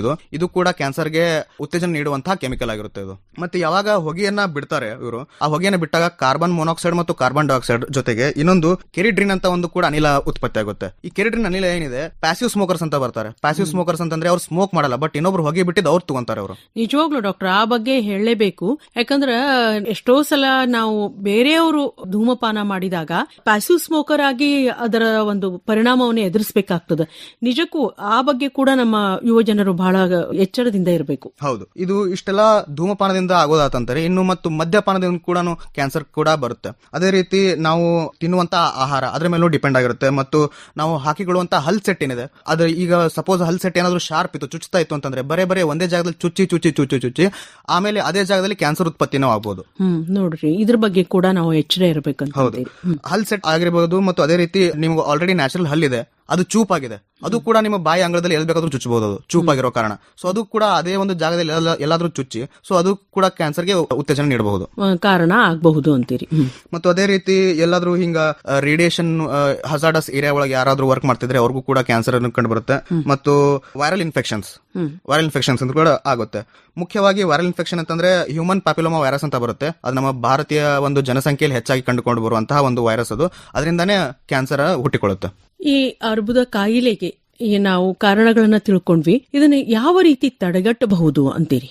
ಅರ್ಬುದ ಕಾಯಿಲೆಗಳನ್ನು ಯಾವ ರೀತಿ ತಡೆಗಟ್ಟಬಹುದು ಅಂತಂದ್ರೆ, ನೀವು ಮೊದಲನೇದಾಗಿ ಟೊಬ್ಯಾಕೋ ಅಂಡ್ ಅರೆಕಾನಟ್ ಸಿಜೇಷನ್ ಅಂತ ಒಂದು ಕ್ರಮ ಬರುತ್ತೆ. ಅದು ಟೊಬ್ಯಾಕೋ ಅಂಡ್ ಅರೆಕಾನಟ್ ಸಿಜೇಷನ್ ಅಂತಂದ್ರೆ, ಈಗ ನೀವು ತಿನ್ನುವಂತಹ ತಂಬಾಕು ಇರಬಹುದು, ತಂಬಾಕುದ ಇತರೆ ಉತ್ಪನ್ನಗಳಿರಬಹುದು, ಇವೆಲ್ಲವೂ ಕೂಡ ಕೌನ್ಸಿಲಿಂಗ್ ಮುಖಾಂತರ ನೀವು ಇದನ್ನ ತಡೆಗಟ್ಟಬಹುದು. ಸಪೋಸ್ ನಿಮ್ಗೆ ಏನಾದ್ರು ಅನುಮಾನ ಇದೆ, ನನಗೇನಾದ್ರೂ ಆಗ್ತಾ ಇದೆ, ಬಾಡಿಯಲ್ಲಿ ಚೇಂಜಸ್ ಆಗ್ತಾ ಇದೆ, ಇವೆಲ್ಲ ಮದ್ಯಪಾನ ಧೂಮಪಾನ ಸೇವನೆಯಿಂದ ಆಗ್ತದೆ ಅಂತಂದ್ರೆ ನೀವು ಕೌನ್ಸಿಲಿಂಗ್ ಹೋಗಿ ಅಟೆಂಡ್ ಆಗಿ ನೀವು ಇದನ್ನ ಪ್ರಿವೆಂಟ್ ಮಾಡಬಹುದು. ಅಂದ್ರೆ ಡಿ ಅಡಿಕ್ಷನ್ ಸೆಂಟರ್ಸ್ ಅಂತ ಹೇಳ್ತೀವಲ್ಲ, ವ್ಯಸನ ಮುಕ್ತ ಕೇಂದ್ರಗಳು ಅಂತ ಇರ್ತಾವ. ನಮ್ಮ ಯುವಜನರು ಯಾವುದೋ ಒಂದು ಸಂದರ್ಭದಾಗ, ಕೆಟ್ಟ ಸಂದರ್ಭದೊಳಗ ಇಂತಹ ದುಶ್ಚಟಕ್ ಬಲಿಯಾಗಿದ್ರು ಕೂಡ ಅದರಿಂದ ಹೊರಗೆ ಬರುವಂತಹ ಪ್ರಯತ್ನ ಮಾಡ್ಲೇಬೇಕು ಅಂತೀರಿ. ಯಾಕಂದ್ರೆ ಇಂತಹ ಕೇಂದ್ರಗಳಿರ್ತಾವ, ಅಲ್ಲಿ ಹೋಗಿ ಕೌನ್ಸಿಲಿಂಗ್ ತಗೊಂಡು ಈ ಡಿ ಅಡಿಕ್ಷನ್ ಸೆಂಟರ್ ಒಳಗ ಮತ್ತೆ ನಾವು ಸರಿ ಆಗಬಹುದು ಅನ್ನುವಂತ ಒಂದು ಆಶಯ ಅದ. ಈಗ ಹೇಗಂತಂದ್ರೆ ನಮ್ಮ ಹತ್ರ ಬರುವಂತಹ ಪೇಷಂಟ್ಸ್ ಗಳಿದಾವೆ, ನಾವು ಧೂಮಪಾನ ಮಾಡ್ತೀವಿ, ಮದ್ಯಪಾನ ಮಾಡ್ತೀವಿ ಅಂತ ಯಾರು ಬರಲ್ಲ. ನಮ್ಗೆ ಹಲ್ಲು ಇದೆ, ನಮ್ಗೆ ಹಲ್ಲು ಹಾಕ್ರಿ, ಇಲ್ಲಿಕಂದ್ರೆ ಹಲ್ ಕೀಳ್ರಿ ಅಂತ ಬರ್ತಾರೆ. ಸೊ ನಾವು ಯಾವಾಗ ಒಂದು ಪರ್ಟಿಕ್ಯುಲರ್ ಪೇಷಂಟ್ ಕೇಸ್ ಹಿಸ್ಟ್ರಿ ತಗೊಂತಿರ್ತೀವಲ್ಲ, ಅವಾಗ ನಮ್ಗೆ ಗೊತ್ತಾಗುತ್ತೆ ಹೀಸ್ ಅಡಿಕ್ಟ್ ಅಂತ, like he's using any hallucinating substance ಅಂತ. ಸೊ ಹೀಗಾಗಿ ನಮ್ಗೆ ಬಹಳ ಕಡಿಮೆ ಟೈಮ್ ಸಿಗುತ್ತೆ ಅವ್ರಿಗೆ ಕೌನ್ಸಿಲಿಂಗ್ ಮಾಡ್ಲಿಕ್ಕೆ ಆಕ್ಚುಲಿ ಹೇಳ್ಬೇಕಂದ್ರೆ. ಯಾಕಂದ್ರೆ ಅವ್ರದ್ದು ಮುಖ್ಯವಾದಂತಹ ಪ್ರಾಬ್ಲಮ್ ಆದಿರಲ್ಲ, ಹಲ್ಲು ನೋವು ಏನಾದ್ರು ಹಿಂಗಿರುತ್ತೆ ಅವ್ರದ್ದು ಪ್ರಾಬ್ಲಮ್. ಸೊ ಎಲ್ಲಿವರೆಗೂ ಅವ್ರ ಟ್ರೀಟ್ಮೆಂಟ್ ಇರ್ತದೆ ಅಲ್ಲಿವರೆಗೂ ನಾವು ಕೌನ್ಸಿಲಿಂಗ್ ಮಾಡ್ತಿರ್ತೀವಿ. ಅಡಿಷನಲ್ ಅವ್ರಿಗೆ ಕೌನ್ಸಿಲಿಂಗ್ ಬೇಕಂದ್ರೆ ಅದನ್ನು ಕೂಡ ನಾವು ಸಹಾಯ ಮಾಡ್ತೀವಿ. ಬಟ್ ಅವ್ರು ಕೌನ್ಸಿಲಿಂಗ್ ತೊಗೊಳಕ್ ಅವ್ರು ಮುಂದೆ ಬರಬೇಕಾಗ್ತದೆ. ಆ ಚಟದಿಂದ ನಾವು ಮುಕ್ತಿ ಪಡಿಬೇಕು ಅಂತ ಅವ್ರ ಹತ್ರನೇ ಬರಬೇಕು ಆ ಭಾವನೆ. ಹೌದು, ಅದೇ ರೀತಿ ದೈಹಿಕ ಕಸರತ್ ಆಗಿರಬಹುದು, ದೈಹಿಕ ಚಟುವಟಿಕೆಗಳಾಗಿರಬಹುದು, ಇವನ್ನೆಲ್ಲ ಮಾಡಬೇಕಾಗ್ತದೆ. ಇವನ್ನೆಲ್ಲ ತಡೆಗಟ್ಟಬೇಕಂತಂದ್ರೆ, ಇವನ್ನೆಲ್ಲ ಓರಲ್ ಕ್ಯಾನ್ಸರ್ ಮತ್ತು ಅದೇ ರೀತಿ ಬೇರೆ ಕ್ಯಾನ್ಸರ್ ಸಮಸ್ಯೆಗಳು ಬರಬಾರದಂತಂದ್ರೆ ನೀವು ಯಾವ್ದೋ ಎಕ್ಸರ್ಸೈಸ್ ತಗೋರಿ, ಅಥವಾ ಕ್ರೀಡೆ ಒಳಗೆ ನೀವು ನಿರತರಾಗಿದ್ರಿ, ಅಥವಾ ನೀವು ಯಾವ್ದೋ ಯೋಗ ಮಾಡ್ತಿದ್ರಿ ಅಂತಂದ್ರೆ ಈಗ ಸಕಾರಾತ್ಮಕ ಒಂದು ಚಟುವಟಿಕೆಗಳು ಯಾವ್ದಾವ ಇವನ್ನೆಲ್ಲ ನೀವು ಮೈಗೂಡಬೇಕಂತ ನನ್ನದೊಂದು ಇದೊಂದು. ಮತ್ತು ಅದೇ ರೀತಿ ಸಾಮಾಜಿಕ ಜಾಲತಾಣಗಳಲ್ಲಿ ಹಲವಾರು ವಿಡಿಯೋಸ್ಗಳಿವೆ, ನೀವು ಹೇಗೆ ಇದರಿಂದ ಹೊರಗೆ ಬರಬೇಕು ಅಂತ ಅವರು ನೀವು ನೋಡಬಹುದು. ಮತ್ತು ಇದನ್ನ ಮುಂಚೆನೆ ಪ್ರಿವೆಂಟ್ ಮಾಡ್ಬೇಕಂತಂದ್ರೆ ಮೆಡಿಕಲಿ ಒಂದು ಅವೈಲೇಬಲ್ ಸ್ಕ್ಯಾನ್ ಇದೆ, ಅದಕ್ಕೆ ಪೆಟ್ ಸ್ಕ್ಯಾನ್ ಅಂತ ಹೇಳ್ತೀವಿ. ಅಂದ್ರೆ ಪೊಸಿಟ್ರಾನ್ ಎಮಿಷನ್ ಟೊಮೋಗ್ರಫಿ ಅಂತ, ಇದು ಪೆಟ್ ಸ್ಕ್ಯಾನ್ ಅಂತ ಹೇಳ್ತೀವಿ. ಇದು ಅಮೆರಿಕ ದೇಶದಲ್ಲಿ ನೋಡಿದ್ರೆ ಪ್ರತಿ ವರ್ಷ ಕೂಡ 20 ಮಿಲಿಯನ್ ಜನ ಇದನ್ನ ಸ್ಕ್ಯಾನ್ ಮಾಡಿಸ್ಕೊಂಡು ಅವ್ರಿಗೆ ಕ್ಯಾನ್ಸರ್ ಕಾಯಿಲೆ ಇದೇನೋ ಇಲ್ಲೋ ಅಂತ ಪೂರ್ವದಲ್ಲೇ ಡಿಟೆಕ್ಟ್ ಮಾಡ್ಕೊಂತಾರ ಅವರು ಪೆಟ್ ಸ್ಕ್ಯಾನ್ ಅಂತ. ಅಂದ್ರ ಈ ಪರೀಕ್ಷೆ ಮಾಡಿಸಿಕೊಳ್ಳುವಂತದ್ದು ನಮ್ಮಲ್ಲಿ ಜಾಗೃತಿ ಮೂಡಬೇಕು ಅಂತೀರಿ ನೀವು. ಆದ್ರೆ ಇಲ್ಲಿ ಭಾರತದಲ್ಲಿ ಏನಾಗುತ್ತೆ ಅಂದ್ರೆ ಈ ಪೆಟ್ ಸ್ಕ್ಯಾನ್ ಸರಿಸುಮಾರು ಒಂದು 20,000 ಸ್ಟಾರ್ಟ್ ಆಗುತ್ತೆ ಅದು. ಸೊ ಹೀಗಾಗಿ ಜನರು ಬಹಳ ಕಡಿಮೆ ಇಂಟ್ರೆಸ್ಟ್ ತೋರಿಸ್ತಾರೆ ಇದ್ರೊಳಗೆ, ಎಕ್ಸ್ಪೆನ್ಸಿವ್ ಆಗುತ್ತೆ ಹಾಗೆ ಹೀಗೆ ಅಂತ. ಬಟ್ ನಿಮ್ಗೆ ಏನಾದ್ರು ಅನುಮಾನ ಕಾಡ್ತಿತ್ತಂದ್ರೆ ದಯಮಾಡಿ, ನಾನು ಶ್ರೋತೃಗಳಲ್ಲಿ ಕೇಳೋದು ಒಂದೇ, ನಿಮ್ಗೆ ಏನಾದ್ರು ಅನುಮಾನ ಕಾಡ್ತಿತ್ತಂದ್ರೆ ದಯಮಾಡಿ ಇದನ್ನ ಪೆಟ್ ಸ್ಕ್ಯಾನ್ ನೀವು ಮಾಡಿಸ್ಕೋಬೇಕು ಅಂತ. ಯಾಕಂದ್ರೆ ನಾವು ದುಡ್ಡನ್ನ ಯಾವ್ದೋ ವಿಷಯ ಖರ್ಚು ಮಾಡ್ತಿರ್ತೀವಿ, ಆದ್ರೆ ಅದನ್ನ ಸದುಪಯೋಗ ಮಾಡ್ಕೊಂಡು ನಾವು ಅವಾಗ ಈ ಪರೀಕ್ಷೆಗಳನ್ನ ಮಾಡಿಸ್ಕೊಳ್ತಿದ್ರ ಆ ತರದ ಕಾಯಿಲೆ ಬಂದಿದ್ರೆ ಅದನ್ನ ಗುಣಪಡಿಸಿಕೊಳ್ಳುವಂತಹ ಸಾಧ್ಯತೆ ಇರ್ತದ ಅಂತ. ಅಂದ್ರೆ prevention is better than cure ಅಂತ ಹೇಳ್ತೀವಲ್ಲ, ಮೊದಲೇ ನಾವು ಅದ್ರ ಬಗ್ಗೆ ಒಂದ್ ಸ್ವಲ್ಪ ಲಕ್ಷ್ಯ ವಹಿಸಿದ್ರೆ ಖಂಡಿತ ಆ ರೋಗವನ್ನ ಸಣ್ಣ ಅವಸ್ಥೆಯೊಳಗನ ಗುಣಪಡಿಸ್ಕೊಳ್ಬಹುದು ಅಂತ. ಹೌದು. ಮತ್ತು ಅದೇ ರೀತಿ ಮುಂಚೆಲ್ಲ ಹೇಗಿರ್ತಿತ್ತಂತಂದ್ರೆ, ಈಗ ಇದೊಂದು ಪುರುಷ ಪ್ರಧಾನ ಸಮಾಜ ಇದು. ಈ ಪುರುಷ ಪ್ರಧಾನ ಸಮಾಜದಲ್ಲಿ ಪುರುಷರು ಜಾಸ್ತಿ ತಂಬಾಕು ಅಥವಾ ಇನ್ನುಳಿದಂತಹ ಒಂದು ತಂಬಾಕೇತರ ಉತ್ಪನ್ನಗಳು ಎಲ್ಲ ಸೇವನೆ ಮಾಡ್ತಾರಂತಿತ್ತು. ಬಟ್ ಈಗ ಹೇಗಿದೆ ಅಂತಂದ್ರೆ, ಪುರುಷರಿಗೆ ಸರಿಸಮವಾಗಿ ಮಹಿಳೆಯರು ಕೂಡ ತಂಬಾಕು ಸೇವನೆಯನ್ನ ಮಾಡ್ತಿದ್ದಾರೆ ಈಗಿನ ದಿನಮಾನಗಳಲ್ಲಿ. ಮುಂಚೆಲ್ಲ ಹೆಣ್ಣು ಈ ರೀತಿಯಾದಂತಹ ಚಟಗಳನ್ನ ಮಾಡೋದ್ರಿಂದ ಅವರಲ್ಲಿ ಸ್ತನ ಕ್ಯಾನ್ಸರ್ ಆಗಿರಬಹುದು, ಉಳಿದಂತಹ ಶ್ವಾಸಕೋಶದ ಕ್ಯಾನ್ಸರ್ ಆಗಿರಬಹುದು, ಅವರಲ್ಲಿ ಬಂಜೆತನದ ಸಮಸ್ಯೆ ಆಗಿರಬಹುದು, ಹೆರಿಗೆ ಸಮಸ್ಯೆ ಆಗಿರಬಹುದು, ಮುಟ್ಟಿನ ಸಮಸ್ಯೆ ಆಗಿರಬಹುದು, ಈ ರೀತಿಯಾದಂತಹ ಒಂದು ಸಮಸ್ಯೆಗಳು ಅವರಲ್ಲಿ ಜಾಸ್ತಿ ಆಗುತ್ತೆ. ಅದಕ್ಕೆ ಪುರುಷರಾಗಿರ್ಲಿ ಮಹಿಳೆಯರಾಗಿರ್ಲಿ ಯಾರೇ ಆಗಿರ್ಲಿ ದುಶ್ಚಟಕ್ಕೆ ಬಲಿ ಆಗದೆ ಇರೋ ಹಂಗನ ನೋಡ್ಕೊಳ್ಳೋದೇ ಮುಖ್ಯ ಅಂತ ಹೇಳ್ತೀರಿ ನೀವು. ಬಾಯಿ ಅರ್ಬುದ ಕಾಯಿಲೆ ಬಗ್ಗೆ ಇದಕ್ಕೆ ಶಸ್ತ್ರಚಿಕಿತ್ಸೆ ಅದನೋ ಅಥವಾ ಯಾವ ರೀತಿಯ ಚಿಕಿತ್ಸೆಗಳವ ಅಂತ ಹೇಳ್ತೀರಿ? ಮುಖ್ಯವಾಗಿ ಈ ಒಂದು ಬಾಯಿ ಅರ್ಬುದ ಕಾಯಿಲೆಗೆ 4 ರಿಂದ 5 ರೀತಿಯಾದಂತಹ ಟ್ರೀಟ್ಮೆಂಟ್ ಪ್ರೋಟೋಕಾಲ್ಸ್ ಅವೈಲೇಬಲ್ ಇದಾವೆ ಇಲ್ಲಿ ನಮ್ಮ ಭಾರತದಲ್ಲಿ. ನಾವು ಹೇಳಬೇಕಂತಂದ್ರೆ, ಮೊದಲನೇದಾಗಿ ಸರ್ಜರಿ ಅಂತ ಬರುತ್ತೆ. ಸರ್ಜರಿಯಲ್ಲಿ 2 ತರ ಬರುತ್ತೆ. ಒಂದು ವೈಡ್ ಲೋಕಲ್ ಎಕ್ಸಿಷನ್ ಅಂತ ಬರುತ್ತೆ. ವೈಡ್ ಲೋಕಲ್ ಎಕ್ಸಿಷನ್ ಅಂತಂದ್ರೆ ಇದು ನಿಮಗೆ ಎಲ್ಲಿ ಕ್ಯಾನ್ಸರ್ ಒಂದು ಗಡ್ಡೆ ಬೆಳೆದುಕೊಂಡಿರ್ತಲ್ಲ ಅಲ್ಲಿ ಸರ್ಜರಿ ಮುಖಾಂತರ ಅದನ್ನು ಹೊರಗೆ ತೆಗಿತೀವಿ ನಾವು. ಹೊರಗೆ ತೆಗೆದ ನಂತರ ಮತ್ತೆ ನಿಮ್ಮ ದೇಹದ ಇತರೆ ಅಂಗಾಂಗಗಳಲ್ಲಿ ಇರುವಂತಹ ಒಂದು ಸ್ಕಿನ್ ಅಲ್ಲಿ ನಾವು ಅಟ್ಯಾಚ್ ಮಾಡ್ತೀವಿ ಅದನ್ನ. ಸೊ ಇದ್ರ ಫಸ್ಟ್ ಟ್ರೀಟ್ಮೆಂಟ್ ಪ್ರೋಟೋಕಾಲ್ ಇದು. ಇದರಿಂದ ನೀವು ವಾಸಿ ಆಗಲಿಲ್ಲ ಅಂತಂದ್ರೆ ಮುಂದಿನ ಒಂದು ಟ್ರೀಟ್ಮೆಂಟ್ ಗಳನ್ನ ನಾವು ಮುಂದುವರಿಸ್ತೀವಿ. ರೇಡಿಯೋಥೆರಪಿ ಆಗಿರಬಹುದು, ಕೀಮೋಥೆರಪಿ ಆಗಿರಬಹುದು. ರೇಡಿಯೋಥೆರಪಿ ಏನಪ್ಪಾ ಅಂತಂದ್ರೆ ಅದು ವಿಕಿರಣ ಚಿಕಿತ್ಸೆ. ಅದು ವಿಕಿರಣ ಚಿಕಿತ್ಸೆಯಲ್ಲಿ ಇಲ್ಲಿ 3 ರೀತಿ ಬರ್ತಾವೆ. ಒಂದು ಎಕ್ಸ್ಟರ್ನಲ್ ಬೀಮ್ ರೇಡಿಯೋಥೆರಪಿ ಅಂತ ಬರುತ್ತೆ, ಇನ್ನೊಂದು ಬ್ರೇಕಿಯಲ್ ಥೆರಪಿ ಅಂತ ಬರುತ್ತೆ, ಇನ್ನೊಂದು IMRT ಅಂತ ಕೂಡ ಅಂತೂ ಬರುತ್ತೆ. ಇವು 3 ರೀತಿಯಾದಂತಹ ಚಿಕಿತ್ಸೆಗಳೇನದಾವು ಇವೆಲ್ಲವೂ ಕೂಡ ವಿಕಿರಣ ಚಿಕಿತ್ಸೆಗಳು ಇವೆಲ್ಲ. ಮತ್ತು ಅದೇ ರೀತಿ ನೆಕ್ಸ್ಟ್ ಈಗ ಕೀಮೋಥೆರಪಿ ಅಂತ ಬರುತ್ತೆ. ಕೀಮೋಥೆರಪಿ ಇದೆಲ್ಲ ಈಗ ಕ್ಯಾನ್ಸರ್ ಗಡ್ಡೆ ಅದೇನು ಬೆಳವಣಿಗೆ ಇರುತ್ತೆ ಅದರಲ್ಲಿ 4 ತರ ಸ್ಟೇಜ್ ಇರುತ್ತೆ. ಸ್ಟೇಜ್ 1, ಸ್ಟೇಜ್ 2, ಸ್ಟೇಜ್ 3, ಸ್ಟೇಜ್ 4 ಅಂತ. ಸ್ಟೇಜ್ 4 ಅಲ್ಲಿ 3 ಟೈಪ್ ಇರುತ್ತೆ. Stage 4A, stage 4B, stage 4C ಅಂತ. ಸೊ ಹೀಗಾಗಿ ಕೀಮೋಥೆರಪಿ ಏನಿದೆ ಇಲ್ಲಿ ಮುಖ್ಯವಾಗಿ 2 ವಿಧವಾದಂತಹ ಔಷಧಿಗಳನ್ನು ಬಳಸ್ತಾರೆ. ಒಂದು ಸಿಸ್ಪ್ಲಾಸ್ಟಿನ್ ಮತ್ತು ಇನ್ನೊಂದು ಟ್ಯಾಕ್ಸನ್ಸ್ ಅಂತ. ಸಿಸ್ಪ್ಲಾಸ್ಟಿನ್ ಏನಿದೆ ಇದನ್ನ ಅತಿ ಹೆಚ್ಚಾಗಿ ಬಳಸೋದು ಒಂದು ಬಾಯಿ ಅರ್ಬುದ ಕಾಯಿಲೆಗೆ ಇದು ಕೀಮೋಥೆರಪಿ ಮಾಡುವ ಮುಂದಾಗಿ ಈ ಸಿಸ್ಪ್ಲಾಸ್ಟಿನ್. ಸೊ ಹೀಗಾಗಿ ಈ ಕೀಮೋಥೆರಪಿ ಕೂಡ ಇದು ಗ್ರೇಡ್ 3 ಅಥವಾ ಗ್ರೇಡ್ 4 ಯೂಸ್ ಮಾಡುವಂತಹ ಒಂದು ಚಿಕಿತ್ಸೆ ಆಗಿದೆ ಇದು ಅರ್ಬುದ ಕಾಯಿಲೆಗೆ. ಮತ್ತೆ ಇನ್ನೊಂದು ಇಮ್ಯುನೋಥೆರಪಿ ಅಂತ ಬರುತ್ತೆ. ಇಮ್ಯುನೋಥೆರಪಿ ಹೊಸದಾಗಿ ಇಂಟ್ರೊಡ್ಯೂಸ್ ಆಗಿರುವಂತಹ ಇದೊಂದು ಇತ್ತೀಚೆಗೆ ಬಂದಂತಹ ತಾಂತ್ರಿಕತೆ ಚಿಕಿತ್ಸೆ ಇದು. ಇಲ್ಲಿ ಏನಾಗುತ್ತೆ ಅಂತಂದ್ರೆ ನಿಮ್ಮ ಇಮ್ಯುನಿಟಿ ಸಿಸ್ಟಮ್ ಬೂಸ್ಟ್ ಮಾಡುವಂತಹ ಮೆಡಿಸಿನ್ ಕೊಡ್ತಾರೆ ಇಲ್ಲಿ. ಅದೇ ರೀತಿ ನಿಮ್ಮ ಯಾವ ಅಂಗಕ್ಕೆ ಅರ್ಬುದ ಕಾಯಿಲೆ ಅಂಟಿಕೊಂಡಿರುತ್ತಲ್ಲ ಆ ಅರ್ಬುದ ಕಾಯಿಲೆಗೆ ಆ ಅಂಗ ರಿಯಾಕ್ಟ್ ಮಾಡಬಾರದು. ಆ ರೀತಿಯಾದಂತಹ ಚಿಕಿತ್ಸೆ ಇದು ಇಮ್ಯುನೋಥೆರಪಿ ಅನ್ನೋದು. ಇದು ಬಹಳ ಎಕ್ಸ್ಪೆನ್ಸಿವ್ ಆಗಿರುವಂತಹ ಚಿಕಿತ್ಸೆ ಇದು. ಬಟ್ ಈಗೀಗ ನಮ್ಮ ಭಾರತ ದೇಶದಲ್ಲಿ ಮುನ್ನೆಲೆಗೆ ಬಂದಿರುವಂತಹ ಚಿಕಿತ್ಸೆ ಇದು. ಇನ್ನೊಂದು ಪ್ಯಾಲಿಯೇಟಿವ್ ಟ್ರೀಟ್ಮೆಂಟ್ ಅಂತ ಒಂದು ಬರುತ್ತೆ. ಪ್ಯಾಲಿಯೇಟಿವ್ ಟ್ರೀಟ್ಮೆಂಟ್ ಅಂತಂದ್ರೆ ನಾನು ಇಷ್ಟು ತನಕ ನಮೂದಿಸಿರುವಂತಹ ಎಲ್ಲಾ ಚಿಕಿತ್ಸೆಗಳು ಬಹಳ ಕಡಿಮೆ ಅಮೌಂಟ್ ಒಳಗೆ ಕೊಡ್ತಾರೆ. ಇವನ್ನೆಲ್ಲ ಚಿಕಿತ್ಸೆಗಳು ಅಷ್ಟೊಂದು ದುಬಾರಿ ಏನು ಇರುವುದಿಲ್ಲ. ಅಷ್ಟು ಕಡಿಮೆ ಅಮೌಂಟ್ ಒಳಗೆ ಕೊಟ್ಟು ಅದಾದ ನಂತರ ನಿಮಗೆ ಮಾನಸಿಕವಾಗಿ ನಿಮಗೆ ಸಪೋರ್ಟ್ ಮಾಡುವಂತ ಟ್ರೀಟ್ಮೆಂಟ್ ಇದು. ಕೆಲವರಲ್ಲಿ ಒಂದು ತರ ಭಯ ಇರುತ್ತೆ, ನನ್ ಕ್ಯಾನ್ಸರ್ ಅಂತಂದ್ರೆ ನಾನು ಮುಗದ ಬಿಡ್ತೀನಿ ಕತ್ತಿ ಅಂತ. ಹೌದು ಹೌದು. ಯಾವಾಗ್ಲೂ ನಮ್ಮ ಜನರೊಳಗ ಒಂದು ಕ್ಯಾನ್ಸರ್ ಅಂತ ಕೇಳಿದ ಕೂಡ್ಲೇನ ಬಹಳಷ್ಟು ಹೆದರ್ಕೊಂಡ್ ಬಿಡ್ತಾರ. ಅರ್ಧ ಜನ ಬಹುಶಃ ಅಲ್ಲೇ ಕುಸಿದ್ ಬಿಡ್ತಾರ. ಅದಕ್ಕಿಂತ ನೀವು ಮೊದ್ಲ ಡಾಕ್ಟರ್ಸ್ ಆ ಬಗ್ಗೆ ಹೇಳ್ತೀರಲ್ಲ, ಅವ್ರಿಗೆ ಮಾನಸಿಕವಾಗಿ ನೀವು ಮೊದ್ಲ ಗಟ್ಟಿ ಆಗ್ಬೇಕು. ಅಂದ್ರೆ ಒಂದು ಆತ್ಮವಿಶ್ವಾಸವನ್ನ ನಮ್ ಕಡೆ ತುಂಬ್ಕೋಬೇಕು, ಆತ್ಮಸ್ಥೈರ್ಯ ಇರಬೇಕು. ಅಂದ್ರ ಈ ಕ್ಯಾನ್ಸರ್ ನಿಂದ ನಾ ಗೆದ್ದು ಬರ್ತೀನಿ ಅನ್ನೋದು. ಅವಾಗ ಉಳಿದ ಎಲ್ಲಾ ಚಿಕಿತ್ಸೆಗಳು ಕೂಡ ಫಲಿಸ್ತಾವ ಅಂತ ಹೇಳ್ತೀರಿ. ಮತ್ತು ಅದೇ ರೀತಿ ನಮ್ಮ ಭಾರತ ದೇಶದಲ್ಲಿ ಮುಖ್ಯವಾಗಿ 4 ರೀತಿಯಾದಂತಹ ಕ್ಯಾನ್ಸರ್ಗಳು, ಬಾಯಿ ಅರ್ಬುದಕ್ಕೆ ಸಂಬಂಧ ಇರುವಂತಹ ಕ್ಯಾನ್ಸರ್ಗಳು ಕಾಣ್ತವೆ. ಒಂದು ಸ್ಕ್ವಾಮಸ್ ಸೆಲ್ ಕಾರ್ಸಿನೋಮಾ ಅಂತ ಹೇಳ್ತೀವಿ. ಸ್ಕ್ವಾಮಸ್ ಸೆಲ್ ಕಾರ್ಸಿನೋಮಾ ಇದು ಬಾಯಿ ಅರ್ಬುದ ಕಾಯಿಲೆಗಳಲ್ಲಿ 90% ಸಿಗುವಂತಹ ಒಂದೊಂದು ಕ್ಯಾನ್ಸರ್ ಇದು. ಅದೇ ರೀತಿ ವೆರ್ಕಸ್ ಕಾರ್ಸಿನೋಮಾ ಅಂತ ಹೇಳ್ತೀವಿ. ಇದು ಸ್ಕ್ವಾಮಸ್ ಸೆಲ್ ಕಾರ್ಸಿನೋಮಾದೇ ಒಂದು ತಳಿ ಆದಂತಹ ಇದೊಂದು ಕ್ಯಾನ್ಸರ್ ಇದು. ಮತ್ತು ಅದೇ ರೀತಿ ಟಂಗ್ ಕಾರ್ಸಿನೋಮಾ ಅಂತ ಹೇಳ್ತೀವಿ. ಟಂಗ್ ಕಾರ್ಸಿನೋಮಾ ಅಂತಂದ್ರೆ ನಾಲಿಗೆ ಮೇಲೆ ಆಗಿರುವಂತಹ ಒಂದು ಅರ್ಬುದ ಕಾಯಿಲೆ. ಅದು ನಾಲಿಗೆ ಸೈಡ್ ಅಲ್ಲಿ ಅಥವಾ ನಾಲಿಗೆ ತಳಭಾಗದಲ್ಲಿ ಆಗುವಂತಹ ಒಂದು ಕ್ಯಾನ್ಸರ್ ಅದು. ಮತ್ತು ಅದೇ ರೀತಿ ಇನ್ನೊಂದು ಮೈನರ್ ಸಲವರಿ ಗ್ಲ್ಯಾಂಡ್ ಕಾರ್ಸಿನೋಮಾ ಅಂತ ಹೇಳ್ತೀವಿ. ಅಲ್ಲಿ 2 ರೀತಿ ಬರುತ್ತೆ. ಒಂದು ಮ್ಯೂಕೋಎಪಿಡರ್ಮಾಯ್ಡ್ ಕಾರ್ಸಿನೋಮಾ ಮತ್ತು ಇನ್ನೊಂದು ಅಡೆನಾಯ್ಡ್ ಸಿಸ್ಟಿಕ್ ಕಾರ್ಸಿನೋಮಾ ಅಂತ. ಅದು ಮೇನ್ಲಿ ಎಲ್ಲಾಗುತ್ತೆ ಅಂತಂದ್ರೆ ಬಾಯಿಯ ಅಂಗುಳ ಮತ್ತು ತುಟಿ ಭಾಗದಲ್ಲಿ ಆಗುವಂತಹ ಒಂದು ಕ್ಯಾನ್ಸರ್ ಅದು. ಇದಕ್ಕೂ ಕೂಡ ಕಾರಣ ಹೆಚ್ಚಾಗಿ ದುಶ್ಚಟಗಳೇ ಅಂತೀರಾ ಡಾಕ್ಟರ್? ಹೌದು, ಇದಕ್ಕೆ ಇವ ಎಲ್ಲಾ ಕ್ಯಾನ್ಸರ್ಗೂ ಒಂದು ಮೂಲಭೂತ ಕಾರಣ ಅಂತಂದ್ರೆ ದುಶ್ಚಟಗಳು. ಮಾದಕ ವ್ಯಸನ ಮಸಣಕ್ಕೆ ಸಮಾನ ಅಂತ ನಾನು ಹೇಳ್ತೀನಿ. ಆಮೇಲೆ ಈ ಬಾಯಿ ಅರ್ಬುದ, ಇದ್ರೊಳಗ ಆಹಾರ ತಿನ್ನೋದೇ ನಾವು ಬಾಯಿಯಿಂದ ಅಲ್ಲ, ಹೀಗಾಗಿ ಮೊದಲನೇ ಸಲಾನ ಅದು ತೊಂದರೆ ಆಗ್ಲಿಕ್ಕೆ ಶುರು ಆಗ್ಬಿಡ್ತದ ಅಂತ. ಆಹಾರ ತಗೊಳ್ತೀವಲ್ಲ ಅಲ್ಲಿಂದನೇ ತೊಂದರೆ ಶುರು ಆಗ್ಬಿಡ್ತದ. ಹಂಗಾಗಿ ಸಾಧ್ಯ ಇದ್ದಷ್ಟು ನಾವು ಈ ಮಾದಕ ವಸ್ತುಗಳಾಗಿರ್ಬಹುದು, ನಾವ್ ಈಗಾಗ್ಲೇ ಎಲ್ಲ ಹೇಳಿದ್ವಲ್ಲ, ಅಂತಹ ಚಟಗಳಿಂದ ಮುಕ್ತರಾಗಿ ಬಾಯಿ ಅರ್ಬುದ ರೋಗದಿಂದ ನಾವು ಯಾವಾಗ್ಲೂ ಜಾಗರೂಕರಾಗಿರ್ಬೇಕು ಅನ್ನೋದು. ಯಾಕಂದ್ರೆ ಯುವ ಜನರೊಳಗ ಇದನ್ನ ಜಾಸ್ತಿ ಒತ್ತು ಕೊಟ್ಟು ಹೇಳಬೇಕಾದಂತಹ ಸಮಯ ಅದ. ಈಗ ನಮ್ಮ ಸ್ನೇಹಿತರು ಯಾರೋ ಮಾಡ್ಲಿಕ್ಕತ್ತಾರ, ನಾ ಮಾಡ್ಲಿಲ್ಲ ಅಂತಂದ್ರ ಅದೇನೋ ಒಂದ್ ಚಲೋ ಕಾಣಿಸಂಗಿಲ್ಲ ಅನ್ನೋ ಭಾವನೆಯಿಂದ ಒಬ್ರಿಗೊಬ್ರಿಗೆ ಆ ಚಟಗ ಹೆಚ್ಚಾಕೋತ ಹೋಗ್ತದ. ಅದಕ್ಕಿಂತ ಮುಂಚೆನೆ ಇಲ್ಲ ಅಂದ್ರೆ ಇಲ್ಲ, ನನ್ನ ಸ್ನೇಹಿತ ಮಾಡಣ ಅಂತ ಹೇಳಿ ನಾನ್ ಮಾಡ್ಬೇಕು ಅಂತಲ್ಲ, ಇನ್ನೂ ಮುಂದೆ ಹೋಗಿ ಆ ಸ್ನೇಹಿತನ್ ಕೂಡ ಅದರಿಂದ ಹೊರಗೆ ಬರುವಂತಹ ಪ್ರಯತ್ನ ಮಾಡ್ಬೇಕು ನಾವು. ಹೊರತು ನನ್ನ ಫ್ರೆಂಡ್ ಯಾರೋ ಒಬ್ಬ ಮಾಡ್ತಾನ ಅಥವಾ ನನ್ನ ಫ್ರೆಂಡ್ ಯಾರೋ ಒಬ್ಬಕಿ ಮಾಡ್ತಾಳ ಅಂತ ಹೇಳಿ ನಾವು ಚಟಕ್ ಬೀಳಬಾರ್ದು. ಇದ್ರ ಬಗ್ಗೆ ನಮ್ಮ ಯುವ ಜನರು ಸಾಕಷ್ಟು ಲಕ್ಷ್ಯ ಕೊಡಬೇಕು ಅಂತ ಅನ್ನುವಂಥದ್ದು. ಇದು ಬಾಯಿ ಅರ್ಬುದ ರೋಗದ ಬಗ್ಗೆ ಆತು. ಇನ್ನ ಇದ ಸಂದರ್ಭದೊಳಗ ಮಧುಮೇಹದ ಬಗ್ಗೆ ಕೂಡ ನಮ್ಮ ಯುವ ಜನರು ಯಾವಾಗ್ಲೂ ಎಚ್ಚೆತ್ತುಕೊಂಡಿರ್ಬೇಕು ಅಂತಂತೀರಿ. ಹೃದ್ರೋಗ ಆದ ನಂತರ ಅತಿ ಹೆಚ್ಚು ಕಾಯಿಲೆ ಬರುವಂತಹ ಒಂದು ಯಾವ್ದೋ ಕಾಯಿಲೆ ಇದೆ ಅಂತಂದ್ರೆ ಅದು ಮಧುಮೇಹದ ಕಾಯಿಲೆ. ಮಧುಮೇಹ ಕಾಯಿಲೆ ಈಗ ಸದ್ಯದ ಮಟ್ಟಿಗೆ ನೋಡ್ಬೇಕಂದ್ರೆ ನಾವು ಇಷ್ಟೊತ್ತರೆಗೂ ಕ್ಯಾನ್ಸರ್ ಬಗ್ಗೆ ಮಾತಾಡಿದ್ವಿ. ಕ್ಯಾನ್ಸರ್ ಹೇಗಿದೆ ಅಂತಂದ್ರೆ in the Indian population cancer has a potential to become a common disease, but whereas diabetes which it is already become a common disease. ಇದು ಎಲ್ಲರಲ್ಲಿ ಸಾಮಾನ್ಯವಾಗಿ ಕಂಡು ಬರುವಂತಹ ಒಂದು ಡಿಸಾರ್ಡರ್ ಅಂತ ಹೇಳ್ತೀವಿ ನೀವು. ಸೊ ಡಯಾಬಿಟಿಸ್ ಅನ್ನ ಇದರ ಮುಖ್ಯವಾಗಿ ನಾವು ಇದನ್ನ ವ್ಯಾಖ್ಯಾನಿಸಬೇಕಂತಂದ್ರೆ ನಿಮ್ಮ ರಕ್ತದಲ್ಲಿರುವಂತಹ ಗ್ಲೂಕೋಸ್ ಅಂಶ ಇದೆ ಅದು ಏಕಾಏಕಿ ಹೆಚ್ಚಿಗೆ ಆಗುತ್ತೆ ಅದು. ಸೊ ಇದನ್ನ ನಾವು ಡಯಾಬಿಟಿಸ್ ಅಂತ ಕರಿತೀವಿ. ಡಯಾಬಿಟಿಸ್ ನಲ್ಲಿ ಮುಖ್ಯವಾಗಿ 2 ರೀತಿ ಬರುತ್ತವೆ, ಒಂದು ಡಯಾಬಿಟಿಸ್ ಮೆಲಿಟಸ್ 1 ಮತ್ತು ಡಯಾಬಿಟಿಸ್ ಮೆಲಿಟಸ್ 2 ಅಂತ. ಮತ್ತೆ ಅದೇ ರೀತಿ ಇನ್ನೊಂದ್ ತರ ಡಯಾಬಿಟಿಸ್ ಬರುತ್ತೆ, ಅದು ಪ್ರೆಗ್ನೆನ್ಸಿ ಡಯಾಬಿಟಿಸ್ ಅಂತ ನಾವು ಹೇಳ್ತೀವಿ. ಪ್ರೆಗ್ನೆನ್ಸಿ ಡಯಾಬಿಟಿಸ್ ಅಂತಂದ್ರೆ ಹೆರಿಗೆ ಸಂದರ್ಭದಲ್ಲಿ ಬರುವಂತಹ ಡಯಾಬಿಟಿಸ್ ಆಗಿರೋ ಕಾರಣ ಹೆರಿಗೆ ನಂತರ ದಿನಗಳಲ್ಲಿ ಅದು ಮತ್ತೆ ಗುಣಮುಖರಾಗ್ತಾರೆ ಆ ಡಯಾಬಿಟಿಸ್ ನಿಂದ. ಮುಖ್ಯವಾಗಿ ಈ ಡಯಾಬಿಟಿಸ್ ಆಗುವುದು ಎದಕ್ಕೆ ಅಂತಂದ್ರೆ, ಒಂದು ಇನ್ಸುಲಿನ್ ನಮ್ಮ ದೇಹದಲ್ಲಿ ಸೆಕ್ರೆಟ್ ಆಗುವಂತಹ ಇನ್ಸುಲಿನ್ ಏನಿದೆ ಅದು ಸೆಕ್ರೆಟ್ ಆಗಲ್ಲ, ಅಥವಾ ಸೆಕ್ರೆಟ್ ಆದ್ರೂ ಕೂಡ ಅದಕ್ಕೊಂದು ರೆಸಿಸ್ಟೆನ್ಸ್ ಪವರ್ ಬರುತ್ತೆ. ಸೊ ಬರುವ ಕಾರಣ ಸೊ ಇನ್ಸುಲಿನ್ ಅದು ಸೆಕ್ರೆಟ್ ಆದ್ರೂ ಕೂಡ ಅದು ವರ್ಕ್ ಆಗಲ್ಲ ಅದು. ಸೊ ಹೀಗಾಗಿ ಗ್ಲೂಕೋಸ್ ಲೆವೆಲ್ ಅತಿರೇಕವಾಗಿ ಹೆಚ್ಚಿಗೆ ಆಗುತ್ತೆ, ಹೀಗಾಗಿ ಡಯಾಬಿಟಿಸ್ ಬರುತ್ತೆ. ಡಯಾಬಿಟಿಸ್ ಮೆಲಿಟಸ್ 1 ಯೂಶುವಲಿ ಮಕ್ಕಳಲ್ಲಿ ಕಂಡು ಬಂದ್ರೆ, ಡಯಾಬಿಟಿಸ್ ಮೆಲಿಟಸ್ 2 ಯೂಶುವಲಿ 30 ವರ್ಷ ಮೇಲ್ಪಟ್ಟವ್ರಿಗೆ ಕಂಡು ಬರುತ್ತೆ. ಮತ್ತು ಅದೇ ರೀತಿ ಇಲ್ಲಿ ಡಯಾಬಿಟಿಸ್ ಮೆಲಿಟಸ್ 1 ನಲ್ಲಿ ಇನ್ಸುಲಿನ್ ಮ್ಯಾಂಡೇಟರಿ, ಅಂದ್ರೆ ನಾವು ಹೊರಗಡೆಯಿಂದ ಇನ್ಸುಲಿನ್ ತಗೋಬೇಕಾಗುತ್ತೆ. ಅದೇ ರೀತಿ ಡಯಾಬಿಟಿಸ್ 2 ನಲ್ಲಿ ನೀವು ಮೊದಲ ದಿನಗಳಲ್ಲಿ ನೀವು ಮೆಡಿಸಿನ್ ನೀವು ಗುಣಮುಖರಾಗಬಹುದು, ಬಟ್ ಅದೇ ರೀತಿ ಅದು ಏನಾದ್ರೂ ಅನ್ಕಂಟ್ರೋಲ್ಡ್ ಇತ್ತಂತಂದ್ರೆ ಶುಗರ್ ಅಥವಾ ಡಯಾಬಿಟಿಸ್, ಅದು ನೀವು ಮತ್ತೆ ಇನ್ಸುಲಿನ್ಗೆ ಅವಲಂಬಿತರಾಗಬೇಕು. ಅದನ್ನ ಅಂದ್ರ ಈಗ ಚಿಕ್ಕ ಮಕ್ಕಳಲ್ಲಿ ಕೂಡ ಕಂಡು ಬರ್ಲಿಕ್ಕತ್ತದ ಮಧುಮೇಹ ಅನ್ನೋದು, ಹೀಗಾಗಿ ತರುಣರಲ್ಲಿ ಕೂಡ ಈ ಮಧುಮೇಹ ಕಂಡು ಬರ್ತದ ಅಂತಂತೀರಿ ನೀವು? ಹೌದು. ಈಗ ಹೇಗಿದೆ ಅಂತಂದ್ರೆ ಈ ಡಯಾಬಿಟಿಸ್ ಮೆಲಿಟಸ್ 1 ಅಥವಾ ಡಯಾಬಿಟಿಸ್ ಮೆಲಿಟಸ್ 2 ಇವೆರಡೂ ಕೂಡ ಬಾಯಿ ಆರೋಗ್ಯಕ್ಕೆ ಅಡ್ಡ ಪರಿಣಾಮ ಬೀಳುವಂತಹ ರೋಗ ಇದು. ಡಯಾಬಿಟಿಸ್ ಮೆಲಿಟಸ್ 1 ಆಗಿರ್ಬೋದು. ಈ ಮಧುಮೇಹದಿಂದ ಬಾಯಿ ಆರೋಗ್ಯದ ಮೇಲೆ ಕೂಡ ಸಾಕಷ್ಟು ಪರಿಣಾಮ ಆಗ್ತದ ಅಂತಂತೀರಿ? ಹೌದು.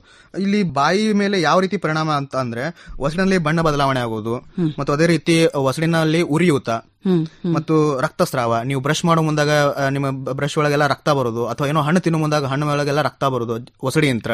ಅದೇ ರೀತಿ ಶುಷ್ಕ ಬಾಯಿ, ಮತ್ತೆ ಹ್ಯಾಲಿಟೋಸಿಸ್ ಅಂತ ಹೇಳ್ತೀವಿ. ಹ್ಯಾಲಿಟೋಸಿಸ್ ಅಂತಂದ್ರೆ ಈಗ ಬಾಯಿ ತೆಗೆದ್ರೆ ಸಾಕು ಬಾಯಿಂತ್ರ ಒಂದು ಹೊಲಸು ವಾಸನೆ ಬರಕ್ ಸ್ಟಾರ್ಟ್ ಆಗುತ್ತೆ ಅದು. ಇವನ್ ಲೈಕ್ ನಿಮ್ದು ಬಾಯಿ ಸ್ವಚ್ಛಿತ್ ಅಂತಂದ್ರೂ ಕೂಡ ನಿಮ್ಮ ಬಾಯಿ ಹೊಲಸು ವಾಸನೆ ಬರಕ್ ಸ್ಟಾರ್ಟ್ ಆಗುತ್ತೆ ಅದು. ಆಮೇಲೆ ಬಾಯಲ್ಲಿ ಏನು ಹಲ್ಲುಗಳಿರ್ತವೆ ಅವೆಲ್ಲ ದಂತಕ್ಷಯಕ್ಕೆ ಗುರಿ ಆಗ್ತವೆ ಅವು, ಯಾಕಂದ್ರೆ ಬಾಯಿ ಒಳಗೆ ಆಸಿಡ್ ಕಂಟೆಂಟ್ ಜಾಸ್ತಿ ಆಗುತ್ತೆ.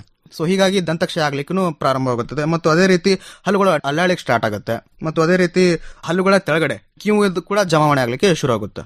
ಕೊನೆಯದಾಗಿ 2 ಮುಖ್ಯವಾದಂತಹ ಡಿಸೀಸ್ಗಳೇನಪ್ಪಾ ಅಂತಂದ್ರೆ ಸಿಂಪ್ಟಮ್ಸ್ಗಳು, ಒಂದು ಜಿಂಜಾವೈಟಿಸ್ ಮತ್ತು ಇನ್ನೊಂದು ಪೆರಿಡೋಂಡೈಟಿಸ್ ಅಂತ ಹೇಳ್ತೀವಿ. ಅದನ್ನು ಪರಿದಂತ ಕಾಯಿಲೆ ಅಂತ ನಾವು ಹೇಳ್ತೀವಿ. ಡಯಾಬಿಟಿಸ್ ಅಲ್ಲಿ ಈಗ ಬಳಲುವಂತಹ 86% ಜನರು ಏನಿದ್ದಾರೆ ಅವರು ಪರಿದಂತ ಸಮಸ್ಯೆಯಿಂದನೂ ಬಳಲ್ತಾರೆ. ಡಯಾಬಿಟಿಸ್ ಅಂದ ಕೂಡ ನಾವು ಮುಖ್ಯವಾಗಿ ದೈಹಿಕ ಆರೋಗ್ಯದ ಕಡೆ ನಾವು ಗಮನ ಹರಿಸ್ತೀವಿ. ದೈಹಿಕ ಆರೋಗ್ಯ ಅಂತ ಬಂದ ಕೂಡ ರೆಟಿನೋಪತಿ ಆಗಿರ್ಬೋದು, ನೆಫ್ರೋಪತಿ ಆಗಿರ್ಬೋದು, ಮತ್ತು ನ್ಯೂರೋಪತಿ ಅಂತ ಹೇಳ್ತೀವಿ. ರೆಟಿನೋಪತಿ ಕಣ್ಣಿಗೆ ಸಂಬಂಧಪಟ್ಟಂತಹ ಒಂದು ಕಾಯಿಲೆ, ಅದು ಡಯಾಬಿಟಿಸ್ ಅಂತ ಆಗುತ್ತೆ. ನೆಫ್ರೋಪತಿ ಕಿಡ್ನಿಗೆ ಸಂಬಂಧಪಟ್ಟಂತಹ ಕಾಯಿಲೆ, ಅದು ಕೂಡ ಡಯಾಬಿಟಿಸ್ ಅಂತ ಆಗುತ್ತೆ. ನ್ಯೂರೋಪತಿ ಅದು ಕೂಡ ನರಗಳಿಗೆ ಸಂಬಂಧಪಟ್ಟಂತಹ ಕಾಯಿಲೆ, ಅದು ಕೂಡ ಡಯಾಬಿಟಿಸ್ ಅಂತ ಆಗುತ್ತೆ. ಇವೆಲ್ಲದಕ್ಕೂ ಮೀರಿ ಪರಿದಂತ ಕಾಯಿಲೆ ಅಂತಾನೂ ಬರುತ್ತೆ. ಇದು ಒಸಡಿಗೆ ಅಂಟಿಕೊಳ್ಳುವಂತಹ ಕಾಯಿಲೆ. ಅದು ಒಸಡು ಮತ್ತು ಹಲ್ಲಿನ ಸುತ್ತಮುತ್ತ ಇರುವಂತಹ ಎಲುಬಾಗಿರಬಹುದು ಮತ್ತು ಪೆರಿಡೋಂಟಲ್ ಲಿಗಾಮೆಂಟ್ ಅಂತ ನಾವೇನು ಹೇಳ್ತೀವಿ, ಅದಕ್ಕೆ ಅಂಟಿಕೊಳ್ಳುವಂತಹ ಕಾಯಿಲೆಗಳು ಇವೆಲ್ಲ. ಪರಿದಂತ ಕಾಯಿಲೆಯಲ್ಲಿ 3 ರೀತಿಯಾದಂತಹ ಒಂದು ಹಂತವಿರುತ್ತೆ. ಒಂದು ಜಿಂಜಾವೈಟಿಸ್ ಅಂತ ಹೇಳ್ತೀವಿ. ಜಿಂಜಾವೈಟಿಸ್ ನ ಮುಂದುವರಿದ ಭಾಗ ಪೆರಿಡೋಂಟೈಟಿಸ್. ಆ ಪೆರಿಡೋಂಟೈಟಿಸ್ ನಲ್ಲಿ ಮೈಲ್ಡ್ ಟು ಮಾಡರೇಟ್ ಅಂತ ಒಂದು ಫೇಸ್ ಬರುತ್ತೆ, ಅದು ಮಾಡರೇಟ್ ಟು ಸಿವಿಯರ್ ಅಂತ ಒಂದು ಫೇಸ್ ಬರುತ್ತೆ. ಜಿಂಜಾವೈಟಿಸ್ ನಲ್ಲಿ ಮೊದಲನೇ ಹಂತ. ಜಿಂಜಾವೈಟಿಸ್ ನಲ್ಲಿ ಮೊದಲು ಏನಾಗುತ್ತೆ ಅಂತಂದ್ರೆ, ನಿಮ್ಮ ಬಾಯಲ್ಲಿ ಸೆಕ್ರೆಟ್ ಆಗುವಂತಹ ಸಲೈವ ಜೊಲ್ಲುರಸ ಏನಿದೆ ತನ್ನ ಒಂದು ರಸಜ್ಞತೆ ಕಳ್ಕೊಳ್ಳುತ್ತೆ. ಕಳ್ಕೊಂಡು ಐರನ್ ಲೈಕ್ ಟೇಸ್ಟ್ ಕಬ್ಬಿಣದ ರೀತಿ ತನ್ನ ಒಂದು ಟೇಸ್ಟ್ ಅನ್ನ ಅದು ಕೊಡುತ್ತೆ. ಯಾರಾದ್ರೂ ಹಿಂಗ ಐರನ್ ಅನೆಮಿಕ್ ಪೇಷಂಟ್ಸ್ ಇದ್ರೆ ಐರನ್ ಟ್ಯಾಬ್ಲೆಟ್ಸ್ ತಗೊಂತಿರ್ತಾರೆ, ಸೊ ಅದು ಐರನ್ ಟ್ಯಾಬ್ಲೆಟ್ ಒಂದ್ ಸ್ವಲ್ಪ ಟೇಸ್ಟ್ ಅದು ನೋಡಿರ್ತಾರೆ ಅವರು. ಅದೇ ರೀತಿಯಾದಂತ ಜೋಲುರಸ, ಯೂಶಲಿ ಜೋಲುರಸಕ್ಕೆ ಯಾವ ಟೇಸ್ಟ್ ಇರಲ್ಲ, ಬಟ್ ಈ ಜಿಂಜಾವೈಟಿಸ್ ಕಾರಣದಿಂದಾಗಿ ಜೋಲುರಸಕ್ಕೆ ಒಂದು ಐರನ್ ಲೈಕ್ ಟೇಸ್ಟ್ ಬರಲಿಕ್ಕೆ ಸ್ಟಾರ್ಟ್ ಆಗುತ್ತೆ, ಆ ರೀತಿಯ ರುಚಿ ಇರ್ತದ. ಹೌದು. ಮತ್ತು ಅದೇ ರೀತಿ ಈಗ ಮೈಲ್ಡ್ ಟು ಮಾಡರೇಟ್ ಪೆರಿಡೋಂಟಿಸ್ ಒಳಗೆ ಏನಾಗುತ್ತೆ ಅಂತಂದ್ರೆ ಹಲ್ಲುಗಳು ಒಳ್ಳಾಳಿಗೆ ಸ್ಟಾರ್ಟ್ ಆಗುತ್ತವೆ. ಅದೇ ರೀತಿ ತಳಗಡೆ ಕೀವು ಜಮಾವಣೆ ಆಗಕ್ಕೆ ಸ್ಟಾರ್ಟ್ ಆಗುತ್ತೆ, ಮತ್ತು ಅದೇ ರೀತಿ ಹಲ್ಲುಗಳ ನಡಕ್ಕೆ ಕಿಟ್ಟು ಮತ್ತು ಹೊಲಸು ಜಮಾವಣೆ ಆಗಲಿಕ್ಕೆ ಸ್ಟಾರ್ಟ್ ಆಗುತ್ತೆ. ಆಮೇಲೆ ಮತ್ತೆ ಅದೇ ರೀತಿ ನಮ್ಮ ಬಾಯಿಯಲ್ಲಿ ಉರಿತ, ಏನಾದ್ರೂ ತಿನ್ನಕ್ಕೂ ಆಗಲ್ಲ, ಮಾತಾಡಕ್ಕಾಗಲ್ಲ, ಬಾಯಿಂದ ಸಪೋಸ್ ಯಾರಿಗಾದ್ರೂ ನೆಗಡಿ ಇತ್ತು, ಬಾಯಿಂದ ಉಸಿರು ತಗೋಬೇಕಂದ್ರೆ ಉಸಿರು ತಗೊಳ್ಳೋ ಸ್ವಲ್ಪ ಏರ್ ಟಚ್ ಆತಂದ್ರೂ ಅವ್ರಿಗೆ ಉರಿಲಿಕ್ಕೆ ಸ್ಟಾರ್ಟ್ ಆಗುತ್ತೆ. ಈ ರೀತಿಯಾದ ಸಮಸ್ಯೆಗಳು ಶುರು ಆಗುತ್ತೆ. ಮತ್ತು ಮಾಡರೇಟ್ ಟು ಸಿವಿಯರ್ ಅಂತ ಏನ್ ಪೆರಿಡೋಂಟೈಟಿಸ್ ಕೊನೆ ಹಂತ, 3ನೇ ಹಂತ ಏನಿದೆ, ಇಲ್ಲಿ ಹಲ್ಲುಗಳು ಬಿದ್ದೇ ಹೋಗ್ಬಿಡುತ್ತೆ ಇಲ್ಲಿ. ಆಮೇಲೆ ಕಂಟಿನ್ಯೂಸ್ಲಿ ಒಸಡಿನಿಂದ ಕೀವು ಹೊರಗೆ ಬರುತ್ತಿರುತ್ತೆ. ಆಮೇಲೆ ನಿಮ್ಗೆ ಹಲ್ ಸೆಟ್ ಏನೋ ಹಾಕೊಂತಿದ್ರೆ ಹಲ್ ಸೆಟ್ ಅಂತೂ ಹಾಕೊಳಕ್ಕೆ ಬರಂಗಿಲ್ಲ, ಯಾಕಂದ್ರೆ ಆಲ್ರೆಡಿ ಹೊಸಡೆಲ್ಲ ಸ್ವೆಲ್ಲಿಂಗ್ ಬಂದಿರ್ತವೆ. ಮತ್ತು ಅದೇ ರೀತಿ ಹಲ್ಲಿನ ಸುತ್ತಮುತ್ತ ಇರುವಂತಹ ಒಂದು ಎಲುಬಿನ ಸಾಂದ್ರತೆ ಏನಿರುತ್ತೆ, ಆ ಸಾಂದ್ರತೆಯಲ್ಲೂ ಕೂಡ ಕಡಿಮೆ ಆಗಿ ಬರ್ತದೆ. ಒಟ್ಟು ಈ ರೀತಿಯ ಅಡ್ಡ ಪರಿಣಾಮಗಳು ಇರ್ತಾವ. ಬಾಯಿ ಆರೋಗ್ಯಕ್ಕೂ ಮಧುಮೇಹಕ್ಕೂ ಡೈರೆಕ್ಟ್ ಸಂಬಂಧ ಇರ್ತದ ಅಂತೀರಿ. ಈಗ ನಮ್ಮ ಯುವ ಜನರು ತಮ್ಮ ಆಹಾರ ಕ್ರಮವನ್ನ ಯಾವ ರೀತಿ ಅಳವಡಿಸಿಕೊಳ್ಬೇಕು ಅಂತೀರಿ? ಒಂದು, ದುಶ್ಚಟಗಳ ಬಗ್ಗೆ ಅಂತೂ ಬಹಳ ಜಾಗರೂಕರಾಗಿ ಇರಲೇಬೇಕು. ಇತ್ತೀಚೆಗೆ ಈ ಜಂಕ್ ಫುಡ್ಗಳು ಕೂಡ ಬಹಳಷ್ಟು ತೊಂದರೆಯನ್ನ ಮಾಡ್ಲಿಕ್ಕತ್ತಾವ. ಅದರೊಳಗೂ ನಮ್ಮ ಯುವ ಜನರು ರುಚಿಗೆ ಜಾಸ್ತಿ ಮಹತ್ವ ಕೊಟ್ಟು ಜಂಕ್ ಫುಡ್ಗಳಿಗೆ ಮಾರು ಹೋಗ್ಲಿಕ್ಕತ್ತಾರ. ಈ ಬಗ್ಗೆ ಒಂದಿಷ್ಟು ಹೇಳ್ರಲ್ಲ. ಸಪೋಸ್ ಈಗ ಡಯಾಬಿಟಿಸ್ ನಿಂತ ಈ ರೀತಿಯಾಗಿ ಪ್ರಾಬ್ಲಮ್ ಆಗ್ತಿದೆ ಅಂತಂದ್ರೆ, ಡಯಾಬಿಟಿಸ್ ಉತ್ತೇಜನ ಕೊಡುವಂತಹ ಶುಗರ್ ರಿಚ್ ಫುಡ್ ಅವ್ನ ನಾವು ಮೊದಲು ಬಿಡಬೇಕಾಗ್ತದೆ. ಹೆಚ್ಚು ಅಸಿಡಿಕ್ ಪದಾರ್ಥ ಇರುವಂತವ್ ತಿನ್ಲಿಕ್ಕೆ ಹೋಗಬಾರ್ದು. ಮತ್ತು ಅದೇ ರೀತಿ ಬಿವರೇಜಸ್ ಅಂತ ಏನ್ ಬರುತ್ತೆ ಅವನ್ನ ಸೇವನೆ ಮಾಡ್ಲಿಕ್ಕೆ ಹೋಗಬಾರ್ದು. ಚಾಕ್ಲೇಟ್ ಆಗಿರಬಹುದು ಅಥವಾ ಉಳಿಕಿದ ಮದ್ಯಪಾನ, ಧೂಮಪಾನ ಇವೆಲ್ಲ ಎಫೆಕ್ಟ್ ಆಗುವಂತವ ಇವೆಲ್ಲ. ಸೊ ಹೀಗಾಗಿ ಇವನ್ನೆಲ್ಲ ಸೇವನೆ ಮಾಡ್ಲಿಕ್ಕೆ ಹೋಗಬಾರ್ದು. ಮತ್ತು ಅದೇ ರೀತಿ ಇದೇನು ಡಯಾಬಿಟಿಸ್ ನಲ್ಲಿ ಏನು ಪೆರಿಡೋಂಟೈಟಿಸ್ ಆಗಿರುತ್ತಲ್ಲ, ಇದಕ್ಕೆ ನಾವು ತಡೆ ಹಿಡಿಬೇಕಂತಂದ್ರೆ ಡಯಾಬಿಟಿಸ್ ಇರೋರು, ಸೊ ಇದು ಆಲ್ರೆಡಿ ಪೆರಿಡೋಂಟೈಟಿಸ್ ಇರಂಗಿಲ್ಲ, ಬಟ್ ಅವರಿಗೆ ಮೇಂಟೈನ್ ಮಾಡಬೇಕು. ಒಂದು ಮೌಖಿಕ ಉಲಾಹಾರದ ಒಂದು ಸ್ವಚ್ಛತೆ ಇವನ್ನೆಲ್ಲ ಮೇಂಟೈನ್ ಮಾಡ್ಬೇಕಂತಂದ್ರೆ ಕರೆಕ್ಟ್ ಆಗಿ ಅವರು ಡಾಕ್ಟರ್, ಅವರು ಡಯಾಬಿಟಾಲಜಿಸ್ಟ್ ಏನ್ ಹೇಳ್ತಾರೆ ಆ ರೀತಿಯಾದಂತ ಗುಳಿಗೆಯನ್ನ ಅವ್ರು ತಗೋಬೇಕು. ಇನ್ಸುಲಿನ್ ಹೇಳಿದ್ರೆ ಇನ್ಸುಲಿನ್ ತಗೋಬೇಕಾಗುತ್ತೆ. ಅದೇ ರೀತಿ ಕರೆಕ್ಟ್ ಆಗಿ 2 ಸಲ ಬ್ರಷಿಂಗ್ ಮಾಡಬೇಕಾಗುತ್ತೆ. ಸಾಫ್ಟ್ ಬ್ರಿಸಲ್ ಬ್ರಷ್ ಅಂತ ಮಾಡಬೇಕಾಗುತ್ತೆ. ಯಾಕಂದ್ರೆ ಆಲ್ರೆಡಿ ಲೈಕ್ ಅವ್ರದ್ದು ಒಂದ್ ಸ್ವಲ್ಪ ಒಸಡಿನ ಇರುತ್ತೆ, ಸ್ವಲ್ಪ ಸೆನ್ಸಿಟಿವ್ ಇರುತ್ತೆ ಅವ್ರದ್ದು. ಸೊ ಹೀಗಾಗಿ ಸಾಫ್ಟ್ ಬ್ರಿಸಲ್ ಬ್ರಷ್ ನಿಂತ ಬ್ರಷ್ ಮಾಡಬೇಕಾಗುತ್ತೆ ಅವರು. ಅದೇ ರೀತಿ ಫ್ಲಾಸಿಂಗ್ ಅಂತ ಹೇಳ್ತೀವಿ, ಫ್ಲಾಸಿಂಗ್ ಕೂಡ ಮಾಡಬೇಕಾಗುತ್ತೆ ಅವರು ಕರೆಕ್ಟ್ ಆದ ಒಂದು ಪೌಷ್ಟಿಕಯುಕ್ತ ಆಹಾರವನ್ನು ತಿನ್ನಬೇಕಾಗುತ್ತೆ, ಫೈಬರ್ ರಿಚ್ ಫುಡ್ ತಿನ್ಬೇಕಾಗುತ್ತೆ. ಮತ್ತು ಅದೇ ರೀತಿ ಅವ್ರು ಏನಾದ್ರು ಹಲ್ಲಿನ ಸೆಟ್ ಧರಿಸ್ತಾ ಇದ್ರೆ ಅಂತಂದ್ರೆ ಅದು ಬಹಳ ಸ್ವಚ್ಛವಾಗಿ ಇಟ್ಕೋಬೇಕು. ಅವರು ಸ್ವಚ್ಛವಾಗಿ ಇಟ್ಕೊಂಡು ಹೊರಗಡೆ ತಿಕ್ಕೇನೆ ಅವ್ರ ಬಾಯಿ ಒಳಗೆಲ್ಲ ಹಾಕೋಬೇಕು. ಸೊ ಅನ್ಹೈಜಿನಿಕ್ ಅವ್ರು ಇರಬಾರ್ದು ಅವರು ಟೋಟಲಿ. ಪೆರಿಡೋಂಟೈಟಿಸ್ ಟ್ರೀಟ್ಮೆಂಟ್ ಅಂತ ಬಂದ್ರೆ ಇದರಲ್ಲಿ ಕೂಡ 4 ಹಂತಗಳು ಆಗ್ತವೆ ಟ್ರೀಟ್ಮೆಂಟ್. ಒಂದು ಫೇಸ್ 1 ಅಂತ ಹೇಳ್ತೀವಿ. ಫೇಸ್ 1 ನಲ್ಲಿ ನಾನ್ ಸರ್ಜಿಕಲ್ ಟ್ರೀಟ್ಮೆಂಟ್ ಅಂತ ಬರುತ್ತೆ. ಅಂದ್ರೆ ಶಸ್ತ್ರಚಿಕಿತ್ಸೆಗಿಂತ ಮೊದಲು ಮಾಡುವಂತಹ ಒಂದು, ಹೌದು, ಇದು ಶಸ್ತ್ರಚಿಕಿತ್ಸೆ ಅಲ್ಲ, ಇದು ನಾನ್ ಸರ್ಜಿಕಲ್ ಟ್ರೀಟ್ಮೆಂಟ್ ಅಂತ ಹೇಳ್ತೀವಿ ನಾವು. ಇಲ್ಲಿ ಸ್ಕೇಲಿಂಗ್ ಮತ್ತು ರೂಟ್ ಪ್ಲಾನಿಂಗ್ ಅಂತ ಹೇಳ್ತೀವಿ. ನಿಮ್ಗೆ ಆಲ್ರೆಡಿ ಪೆರಿಡೋಂಟೈಟಿಸ್ ಬಹಳ ಹೆಚ್ಚಿಗೆ ಇತ್ತಂತಂದ್ರೆ ನಿಮ್ ಬಾಯಿ ಆಲ್ಮೋಸ್ಟ್ ಡಿಸ್ಟ್ರಕ್ಷನ್ ಆಗಿರುತ್ತೆ ಅದು. ಸೊ ಇಷ್ಟೆಲ್ಲಾ ಪ್ರಾಬ್ಲಮ್ ಇರೋದ್ರಿಂದ ಒಂದೇ ಸಿಟ್ಟಿಂಗ್ 2 ಸಿಟ್ಟಿಂಗ್ ಒಳಗೆ ಆಗಂಗಿಲ್ಲ. It will takes weeks together ಅದು ಟ್ರೀಟ್ಮೆಂಟ್ ಆಗ್ಲಿಕ್ಕೆ. ಒಂದೊಂದೇ ಸಮಸ್ಯೆಗಳನ್ನ ಅಡ್ರೆಸ್ ಮಾಡ್ಕೊಂಡು ಹೋಗಿ ಒಂದೊಂದೇ ಸಮಸ್ಯೆಗಳನ್ನ ಪರಿಹರಿಸ್ತಾ ಹೋಗಿ ಅದನ್ನ ನಾವು ಕಂಪ್ಲೀಟ್ ಆಗಿ ಮಾಡಬೇಕಾಗುತ್ತೆ ಅದು. ಸೊ ನಾನ್ ಸರ್ಜಿಕಲ್ ಫೇಸ್ ಒಳಗೆ ಏನಾಗುತ್ತೆ ಅಂತಂದ್ರೆ ಸ್ಕೇಲಿಂಗ್ ಅಂಡ್ ರೂಟ್ ಪ್ಲಾನಿಂಗ್ ಅಂತ ಬರುತ್ತೆ. ಸ್ಕೇಲಿಂಗ್ ಅಂಡ್ ರೂಟ್ ಪ್ಲಾನಿಂಗ್ ಅಂದ್ರೆ ಬಾಯಿ ಸ್ವಚ್ಛ ಮಾಡಿಸೋದು, ಮತ್ತು ಅದೇ ರೀತಿ ಹಲ್ಲುಗಳ ಬೇರೆ ಇರ್ತಾವಲ್ಲ ಅವನ್ನೆಲ್ಲ ಸ್ವಚ್ಛ ಮಾಡಿ ಆಮೇಲೆ ಒಸಡು ಮತ್ತೆ ಅಟ್ಯಾಚ್ ಆಗಬೇಕು. ಆಲ್ರೆಡಿ ಲೂಸ್ ಆಗಿರ್ತಾವ, ಒಸಡು ಮತ್ತೆ ಅಟ್ಯಾಚ್ ಆದ್ರೆ ಅವಾಗ ಹಲ್ಲಿ ಗಟ್ಟಿಯಾಗಿ ಮತ್ತೆ ತುಂಬ ಕುಡ್ಕೊಂತಾವಂತ. ಅದೊಂದು ಇನ್ನೊಂದು ಓರಲ್ ಹೈಜಿನ್ ಇನ್ಸ್ಟ್ರಕ್ಷನ್ಸ್ ಅಂತ. ಈಗ ನಾನು ಹೇಳಿದ ಪ್ರಕಾರ ಪ್ರಿವೆನ್ಷನ್ ಹೆಂಗ್ ಮಾಡಬೇಕು, ಸಾಫ್ಟ್ ಬ್ರಿಸಲ್ ಬ್ರಷ್ ಅಂತ ಬ್ರಷ್ ಮಾಡಬೇಕು ಅಂತ ನಾನು ಹೇಳಿದೆ. ಸೊ ಅದೇನು ಮತ್ತೆ ನಾವು ಓರಲ್ ಹೈಜಿನ್ ಇನ್ಸ್ಟ್ರಕ್ಷನ್ಸ್ ಅನ್ನ ಕೊಡ್ತೀವಿ. ಮತ್ತು ಅದೇ ರೀತಿ ಮೆಡಿಕೇಶನ್ಸ್ ಕೊಡ್ತೀವಿ. Medications in the sense antibiotics ಆಗಿರಬಹುದು, ಮತ್ತು ಅದೇ ರೀತಿ ಮೌತ್ ವಾಶ್, ಇವೆಲ್ಲ ಮೆಡಿಕೇಶನ್ಸ್ ಅಂಡರ್ ಬರ್ತವೆ. ಇವನ್ನೆಲ್ಲ ನಾವು ಪೇಷಂಟ್ಸ್ ಹೇಳ್ತೀವಿ, ಇನ್ಸ್ಟ್ರಕ್ಷನ್ಸ್ ಹೇಳ್ತೀವಿ. ಆಮೇಲೆ 4 ರಿಂದ 6 ವಾರ ನಂತರ ಇದರ ಒಂದು ಬೆಳವಣಿಗೆ ನಾವು ಕೊಡುವಂತ ಟ್ರೀಟ್ಮೆಂಟ್ ಇವ್ರು ಯಾವ ರೀತಿ ಇವ್ರ ಬಾಯ್ ರೆಸ್ಪಾಂಡ್ ಮಾಡ್ತಿದೆ ಅಂತ ಪೇಷಂಟ್ ಮೇಲೆ ಡಿಪೆಂಡ್ ಇರುತ್ತೆ, ಅವ್ರು ಯಾವ ರೀತಿ ಮೇಂಟೈನ್ ಮಾಡ್ತಾರಂತ. But at the same time ನಾವು ಕೊಟ್ಟಿರುವಂತ ಟ್ರೀಟ್ಮೆಂಟ್ ಅವರಿಗೆ ಎಷ್ಟು ಎಫೆಕ್ಟಿವ್ ಆಗುತ್ತೆ ಅಂತ ಒಂದು 4 ರಿಂದ 6 ವಾರ ನಾವು ನೋಡ್ತೀವಿ. ಒಂದು ಅಬ್ಸರ್ವೇಷನ್ ಪೀರಿಯಡ್ ಒಳಗೆ ಇಟ್ಟಿರ್ತಾವೆ. ಅಲ್ಲಿ 2ನೇ ಅಂತ ಫೇಸ್ 2 ಸ್ಟಾರ್ಟ್ ಆಗುತ್ತೆ. ಫೇಸ್ 2 ಅಲ್ಲಿ ಏನಾಗುತ್ತೆ ಅಂತಂದ್ರೆ ನಾವು ಚೆಕ್ ಮಾಡ್ತೀವಿ. ಸಪೋಸ್ ಅದು ನಮಗೆ ಬೇಕಾಗಿರುವಂತ ರಿಸಲ್ಟ್ ಕೊಟ್ಟಿದ್ರ ಅಂತಂದ್ರೆ ನಾವು ರೀಡೂ ಮಾಡ್ತೀವಿ ಟ್ರೀಟ್ಮೆಂಟ್. ಅದೇ ಮತ್ತೆ again like scaling and root planing ಅದನ್ನೇ ನಾವು ಕಂಟಿನ್ಯೂ ಮಾಡ್ತೀವಿ. ಮತ್ತೆ ಫೇಸ್ 3 ಅಂತ ಏನಿದೆ ಶಸ್ತ್ರಚಿಕಿತ್ಸೆ. ಇಲ್ಲಿ ನಿಮ್ಗೆ ಬಹಳ ತೀವ್ರವಾಗಿ ನಿಮ್ದು ಒಸಡು ಹೋಗ್ಯದ, ಆಮೇಲೆ ಹಲ್ಲಿನ ಸುತ್ತುವರೆದಂತಹ ಎಲುಬುಗಳೇನದಾವ ಅವೆಲ್ಲ ಬಹಳ ನಾಶ ಆಗಿದೆ ಅಂತಂದ್ರೆ ಫ್ಲಾಪ್ ಸರ್ಜರಿ ಅಂತ ಮಾಡ್ತೀವಿ ಒಸಡಿನ ಸಲುವಾಗಿ. ಬೇರೆ ಅಂಗಾಂಗಗಳಿಂದ ಅಲ್ಲಿ ಫ್ಲಾಪ್ ತಕೊಂಡು ಅಥವಾ ಬಾಯಿ ಅಂಗಳದಿಂದ ಅಲ್ಲಿ ಫ್ಲಾಪ್ ತಕೊಂಡು ಮತ್ತೆ ಅಲ್ಲಿ ಒಸಡಿಯಲ್ಲಿ ಹಾಕ್ತಿವಿ, ಅದನ್ನ ರೀಕನ್ಸ್ಟ್ರಕ್ಷನ್ ಮಾಡ್ತೀವಿ ನಾವು ಅದನ್ನು. ಅದೇ ರೀತಿ ಬೋನ್ ಗ್ರಾಫ್ಟ್ ಅಂತ ಹೇಳ್ತೀವಿ. ಆಟೋಗ್ರಾಫ್ಟ್, ಅಲೋಗ್ರಾಫ್ಟ್, ಜಿನೋಗ್ರಾಫ್ಟ್ ಅಂತ ಈ ರೀತಿ ಬೋನ್ ಗ್ರಾಫ್ಟ್ಸ್ ಎಲ್ಲ ಬರುತ್ತೆ. ಎಲುಬಿನ ಸಾಂದ್ರತೆ ಕಡಿಮೆ ಆಗಿತ್ತು ಅಂದ್ರೆ ಎಲುಬಿನ ಸಾಂದ್ರತೆ ಹೆಚ್ಚಿಗೆ ಮಾಡುವಂತದ್ದು, ಅದು ಬೋನ್ ಗ್ರಾಫ್ಟ್ ಅಂತ ಮಾಡ್ತೀವಿ. ಇನ್ನೊಂದು GTR ಅಂತ ಯೂಸ್ ಮಾಡ್ತೀವಿ, ಗೈಡೆಡ್ ಟಿಶ್ಯೂ ರೀಜನರೇಷನ್ ಅಂತ ಮೆಡಿಸಿನೇಟೆಡ್ ಮೆಮರಿನ್ ಇರುತ್ತೆ, ಅದನ್ನ ನಾವು ಹಾಕಿ ಸ್ಟಿಚ್ ಹಾಕ್ತೀವಿ ಬಾಯಿ ಒಳಗಡೆ. ಸೊ ಅದು ಮೆಮರಿನ್ ಇರುತ್ತೆ, ಜಿಂಜೈವ ಅಂದ್ರೆ ನಿಮ್ಗೆ ಒಸಡು ಏನಿದೆ ಅದು ಮತ್ತಷ್ಟು ಗ್ರೋತ್ ಆಗ್ಲಿಕ್ಕೆ ಅದು ಹೆಲ್ಪ್ ಮಾಡುತ್ತೆ. ಕೊನೆ ಹಂತ ಅಂತಂದ್ರೆ ಸಪೋರ್ಟಿವ್ ಪೆರಿಡಾಂಟಲ್ ಥೆರಪಿ ಅಂತ. ಸಪೋರ್ಟಿವ್ ಪೆರಿಡಾಂಟಲ್ ಥೆರಪಿ ಅಂತಂದ್ರೆ ಇದನ್ನು ನೀವು ಇಷ್ಟೆಲ್ಲ ಆದ ನಂತರ ನೀವು ಆಲ್ಮೋಸ್ಟ್ ನೀವು ರಿಕವರ್ ಆಗಿರ್ತೀರಿ 3ನೇ ಫೇಸ್ಗೆ. 4ನೇ ಫೇಸ್ ಏನಂತಂದ್ರೆ ನಿಮ್ಗೆ ರಿವಿಸಿಟ್ ಮಾಡಕ್ ಹೇಳ್ತೀವಿ, ಯಾಕಂದ್ರೆ ನಾವು ಮಾಡಿರುವಂತದ್ದು ಅದು ಮೇಂಟೈನ್ ಆಗಬೇಕು. ಅದು ಮತ್ತೆ ನೀವು ಕೆಡ್ಸ್ಕೊಂಡ್ ಬಂದ್ರೆ ಮತ್ತೆ ಫೇಸ್ 1 ನಾವು ಸ್ಟಾರ್ಟ್ ಮಾಡಬೇಕಾಗುತ್ತೆ. ಹೀಗಾಗಿ ಅದು ಫೇಸ್ 4 ಇಂದ ಸಪೋರ್ಟಿವ್ ಪೆರಿಡಾಂಟಲ್ ಥೆರಪಿ ಅಂತ. ಪ್ರತಿ 3 ರಿಂದ 6 ತಿಂಗಳ ಕಾಲ ನೀವು ಪ್ರತಿ ಸಲ ನೀವು ಡೆಂಟಿಸ್ಟ್ ಹತ್ರ ಬರಬೇಕು, ಮತ್ತೆ ರೆಗ್ಯುಲರ್ ಚೆಕಪ್ಸ್ ಮಾಡ್ಕೋಬೇಕು, ಆಮೇಲೆ ನೆಸೆಸರಿ ಟ್ರೀಟ್ಮೆಂಟ್ ತಗೋಬೇಕು ಅಷ್ಟೇ. ಈಗ ನೀವು ಕಾಯಿಲೆ ಬಂದಾಗ ಯಾವ ರೀತಿಯ ಬಾಯಿ ಆರೋಗ್ಯವನ್ನ ಕಾಪಾಡ್ಕೋಬೇಕು ಅಂತ ಹೇಳಿದ್ರಿ. ಆ ಸಂದರ್ಭದೊಳಗ ಸ್ಕೇಲಿಂಗ್ ಬಗ್ಗೆ ಹೇಳ್ತಿದ್ರಿ. ನಮ್ಮ ಜನರೊಳಗ ಒಂದು ಭಾವನೆ ಅದೇ, ಸ್ಕೇಲಿಂಗ್ ಮಾಡಿಸ್ಬಿಟ್ರ ಹಲ್ಲುಗಳು ಸಡಿಲ ಆಗ್ಬಿಡ್ತಾವ ಅಂತ. ಆ ಬಗ್ಗೆ ಏನ್ ಹೇಳ್ತೀವಿ? ಇಲ್ಲ ಇಲ್ಲ ಇಲ್ಲ ಇಲ್ಲ, ಅದು ಜನರ ಒಂದು ತಪ್ಪು ತಿಳುವಳಿಕೆ. ಅದು ಸ್ಕೇಲಿಂಗ್ ನಿಂತ್ರ ಯಾವುದೇ ರೀತಿಯಾದಂತ ಹಲ್ಲುಗಳು ಸಡಿಲ ಆಗಲ್ಲ. ನಾನೇ ಸಾಕಷ್ಟು ಪೇಷಂಟ್ ಗಳಿಗೆ ನಾನೇ ಸ್ಕೇಲಿಂಗ್ ಮಾಡಿದ್ದೀನಿ. ಯಾವ ಒಂದು ಪೇಷಂಟ್ ನೀವು ಮಾಡಿದ ಹಿಂಗ್ ಹಲ್ಲು ಸಡ್ಲ ಆಗ್ಯಾವ ನೋಡ್ರಿ ಡಾಕ್ಟರ್ ಅಂತ ನನ್ನ ಕಡೆ ಒಬ್ರು ಬಂದಿಲ್ಲ. ಅದೇನೋ ಹಂಗ ತಪ್ಪು ತಿಳುವಳಿಕೆ ಅದು. ಸೊ ಸ್ಕೇಲ್ ಟಿಪ್ ಅದು ಒಂದ್ ಸ್ವಲ್ಪ ಹೈ ವೈಬ್ರೇಷನ್ ಮಾಡ್ತಿರ್ತಲ್ಲ ಅದು. ಸೊ ಹೀಗಾಗಿ ಅವ್ರಿಗೆ ಏನೋ ಅದು ಹಲ್ಲುಗಳು ಲೂಸ್ ಆಗ್ಯಾವ ಅಂತ ಅವ್ರಿಗೆ ಒಂದು ಭಾವನೆ ಬರ್ತದ. ಅದು ಅವ್ರದೊಂದು ತಪ್ಪು ತಿಳುವಳಿಕೆ. ಅದ್ರ ಹೊರತಾಗಿ ಮೆಡಿಕಲಿ ಇನ್ನೂ ಮಟ್ಟ ಎಲ್ಲೂ ಹಿಂಗ್ ಪ್ರೂವ್ ಆಗಿಲ್ಲ ಸ್ಕೇಲಿಂಗ್ ಮಾಡೋ ಸಂಬಂಧ ನಿಮ್ದು ಎಲ್ಲೂ ನಿಮ್ದು ಹಲ್ಲು ಲೂಸ್ ಆಗ್ತಾವ ಅಥವಾ ನಿಮ್ ಹಲ್ಲು ಉದುರ್ತಾವ ಅಂತ ಎಲ್ಲೂ ಹಿಂಗಿದಾಗಿಲ್ಲ. ಒಟ್ಟಿನೊಳಗ ನಮ್ಮ ಯುವ ಮಿತ್ರರಿಗೆ ಅವರ ಬಾಯಿ ಆರೋಗ್ಯದ ಬಗ್ಗೆ ನೀವು ಏನ್ ಕಿವಿ ಮಾತು ಹೇಳಿಕ್ಕೆ ಇಷ್ಟಪಡ್ತೀರಿ? ಬಾಯಿ ಆರೋಗ್ಯ, ನೀವು ದೈಹಿಕ ಆರೋಗ್ಯಕ್ಕೆ ಎಷ್ಟು ಪ್ರಾಮುಖ್ಯತೆ ಕೊಡ್ತೀರಿ ಅಷ್ಟೇ ನೀವು ಬಾಯಿ ಆರೋಗ್ಯಕ್ಕೂ ಕೊಡಬೇಕು. ನಾನು ಮೊದಲು ಕ್ಯಾನ್ಸರ್ ಬಗ್ಗೆ ಹೇಳಿದೆ. ಸ್ಪೆಷಲಿ ನಾನು ಏನೋ ಹೇಳಿದ್ರು ಯುವಕರಿಗೆ ಹೇಳ್ತೀನಿ ಮತ್ತು ಗ್ರಾಮಾಂತರ ಪ್ರದೇಶದಲ್ಲಿರುವಂತಹ ವ್ಯಕ್ತಿಗಳಿಗೆ ನಾನು ಹೇಳಿಕ್ ಬಯಸ್ತೀನಿ. ನಿಮ್ಮಲ್ಲಿ ಏನಾದ್ರೂ ಒಂದು ಸ್ವಲ್ಪ ಅನುಮಾನ ಕಾಡುತ್ತಂತಂದ್ರೆ ನನಗೆ ಕ್ಯಾನ್ಸರ್ ಇದೆ ಅಥವಾ ನಿಮಗೆ ಏನೋ ಒಂದು ಸ್ವಲ್ಪ ಸಂಕೋಚ ಪಡದೆ ನೀವು ಡೆಂಟಿಸ್ಟ್ ಹತ್ರ ಬರಬೇಕಾಗತ್ತೆ. ಗ್ರಾಮಾಂತರ ಪ್ರದೇಶ ಇರುವಂತಹ ಜನರಿಗೆ ಹೇಳ್ಬೇಕಂತಂದ್ರೆ ಯಾವುದೇ ರೀತಿಯಾದಂತಹ ಮಂತ್ರ ತಂತ್ರ ಇವೆಲ್ಲ ತಾಯಿತಾವೆಲ್ಲ ಉಪಯೋಗ ಬರಲ್ಲ. ನೀವು ಡೆಂಟಿಸ್ಟ್ ಕಡೆ ಬರಬೇಕು, ಬಂದು ನೀವು ತೋರಿಸ್ಕೋಬೇಕಾಗತ್ತೆ. ಮತ್ತು ಅದೇ ರೀತಿ ಯುವಕರಿಗೆ ಹೇಳ್ಬೇಕಂತಂದ್ರೆ ಏನೋ ಒಂದೀಗ ಟ್ರೆಂಡ್ ಆಗ್ಬಿಟ್ಟದ, ಅದು ನಾನು ಸ್ಮೋಕ್ ಮಾಡ್ತೀನಿ, ಕುಡಿತೀನಿ, ಅಥವಾ ನಾನು ಏನೋ ಬೇರೆ ಹ್ಯಾಲುಸಿನೇಟಿಂಗ್ ಸಬ್ಸ್ಟೆನ್ಸ್ ಎಲ್ಲ ಯೂಸ್ ಮಾಡ್ತೀನಿ, ಫ್ಯಾಷನ್ ಆಗ್ಬಿಟ್ಟದ. ಅದು ಬಹಳಷ್ಟು ಜನ ನಾನು ನೋಡ್ತಿರ್ತೀನಿ. ನಾವು ನಮ್ಮ ಹೆಲ್ತ್ ಕಾನ್ಶಿಯಸ್ ಇದೀವಿ, ನಾವು ಇಂಡಿಯಾ ಒಳಗೆ ಸಿಗುವಂತ ಸಿಗರೇಟ್ ಮತ್ತೆ ನಾವು ದಾರು ಕುಡಿಯಲ್ಲ, ನಾವು ಬ್ರಾಂಡೆಡ್ ಹೊರದೇಶದಿಂದ ಆಮದು ಮಾಡ್ಕೊಂಡು ಇಂಪೋರ್ಟ್ ಮಾಡ್ಕೊಂಡು ನಾವು ತರಿಸ್ಕೊಂತೀವಿ ಅಂತ ಹೇಳ್ತಾರೆ. ನೀವು ಇಂಪೋರ್ಟ್ ಮಾಡ್ಕೊಂಡಿರೋ ಇಂಟರ್ನ್ಯಾಷನಲ್ ಬ್ರಾಂಡರ್ ಕೊಡ್ರಿ, ನೀವು ಇಲ್ಲಿ ಲೋಕಲ್ ಬ್ರಾಂಡರ್ ಕೊಡ್ರಿ, ನಿಮ್ಗೆ ಕ್ಯಾನ್ಸರ್ ಬರೋದು ಖಚಿತ, ನೀವು ಏನಾರು ಕುಡಿಯತಿದ್ರಿ ಹಿಂಗ್ ಮಾಡತಿದ್ರಿ ಅಂತ. ಸೊ ಇದು ನಾನು ಯುವಕರಿಗೆ ಹೇಳಿಕ್ ಬಯಸ್ತೇನೆ. ತಾವು ಈ ಆರೋಗ್ಯದ ವಿಷಯದ ಹೊರತಾಗಿ ಅನೇಕ ಸಾಹಿತ್ಯದ ಚಟುವಟಿಕೆಗಳೊಳಗ ತೊಡಗಿಕೊಂಡಿರಿ. ಈಗಾಗಲೇ ಒಂದು ಆರೋಗ್ಯದ ಬಗ್ಗೆ ಪುಸ್ತಕವನ್ನು ಕೂಡ ಬರೆದಿರಿ. ಆ ಬಗ್ಗೆ ಹೇಳ್ರಿ. ಈಗಾಗಲೇ ನಾನು ಒಂದು ದಂತಯಜ್ಞ ಅನ್ನೋ ಒಂದು ಪುಸ್ತಕನ ಬರೆದಿದ್ದೇನೆ. ಇದು ಸಂಪೂರ್ಣವಾಗಿ ಸಮಗ್ರ ಬಾಯಿ ಆರೋಗ್ಯದ ಬಗ್ಗೆ ಇರುವಂತಹ ಒಂದು ಪುಸ್ತಕ. ಇದು ಇಲ್ಲಿ ಹಿರಿಯರಿಂದ ಹಿರಿಯರಿಗೂ ಎಲ್ಲರಿಗೂ ಕೂಡ ಅನ್ವಯಿಸುವಂತಹ ಪುಸ್ತಕ.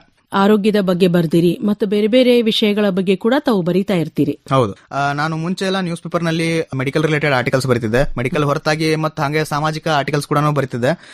ಅದೇ ರೀತಿ ಮತ್ತೆ ಈಗ ಒಂದು ವೈದ್ಯಕೀಯ ವೃತ್ತಿಯನ್ನು ನಾನು ಮಾಡ್ತಾ ಇದ್ದೀನಿ. ಮತ್ತು ಅದೇ ರೀತಿ ಬರವಣಿಗೆಯನ್ನು ಕೂಡ ತಮ್ಮ ಜೊತೆಗೆ ಇಟ್ಕೊಂಡಿರಿ. ಹೌದು, ವೈದ್ಯಕೀಯ ಸಾಹಿತ್ಯ, ಮುಖ್ಯವಾಗಿ ವೈದ್ಯಕೀಯ ಸಾಹಿತ್ಯವನ್ನ ಒಂದ್ ಸ್ವಲ್ಪ ಮುಂದುವರಿಸಬೇಕು ನಮ್ಮ ಕನ್ನಡ ಭಾಷೆಯಲ್ಲಿ ಅಂತ ನಂದೊಂದು ಅಭಿಪ್ರಾಯ. ಆ ಮೂಲಕ ನಮ್ಮ ಯುವ ಜನರಲ್ಲಿ ನೀವು ಜಾಗೃತಿ ಮೂಡಿಸಬಹುದು ಅಂತ. ಅಂದ್ರೆ ವೈದ್ಯಕೀಯ ಸಾಹಿತ್ಯದ ಬಗ್ಗೆ ನಮಗೊಂದು ಅರಿವು ಮೂಡಿ ನಮ್ಮಲ್ಲಿ ಒಂದು ಆರೋಗ್ಯದ ಬಗ್ಗೆ ಕಾಳಜಿಯನ್ನ ಹೆಚ್ಚು ಮಾಡಿಕೊಳ್ಳುವಂತಹ ಒಂದು ಸಾಧ್ಯತೆ ಇರ್ತದ ಅಂತ. ಒಳ್ಳೇದು.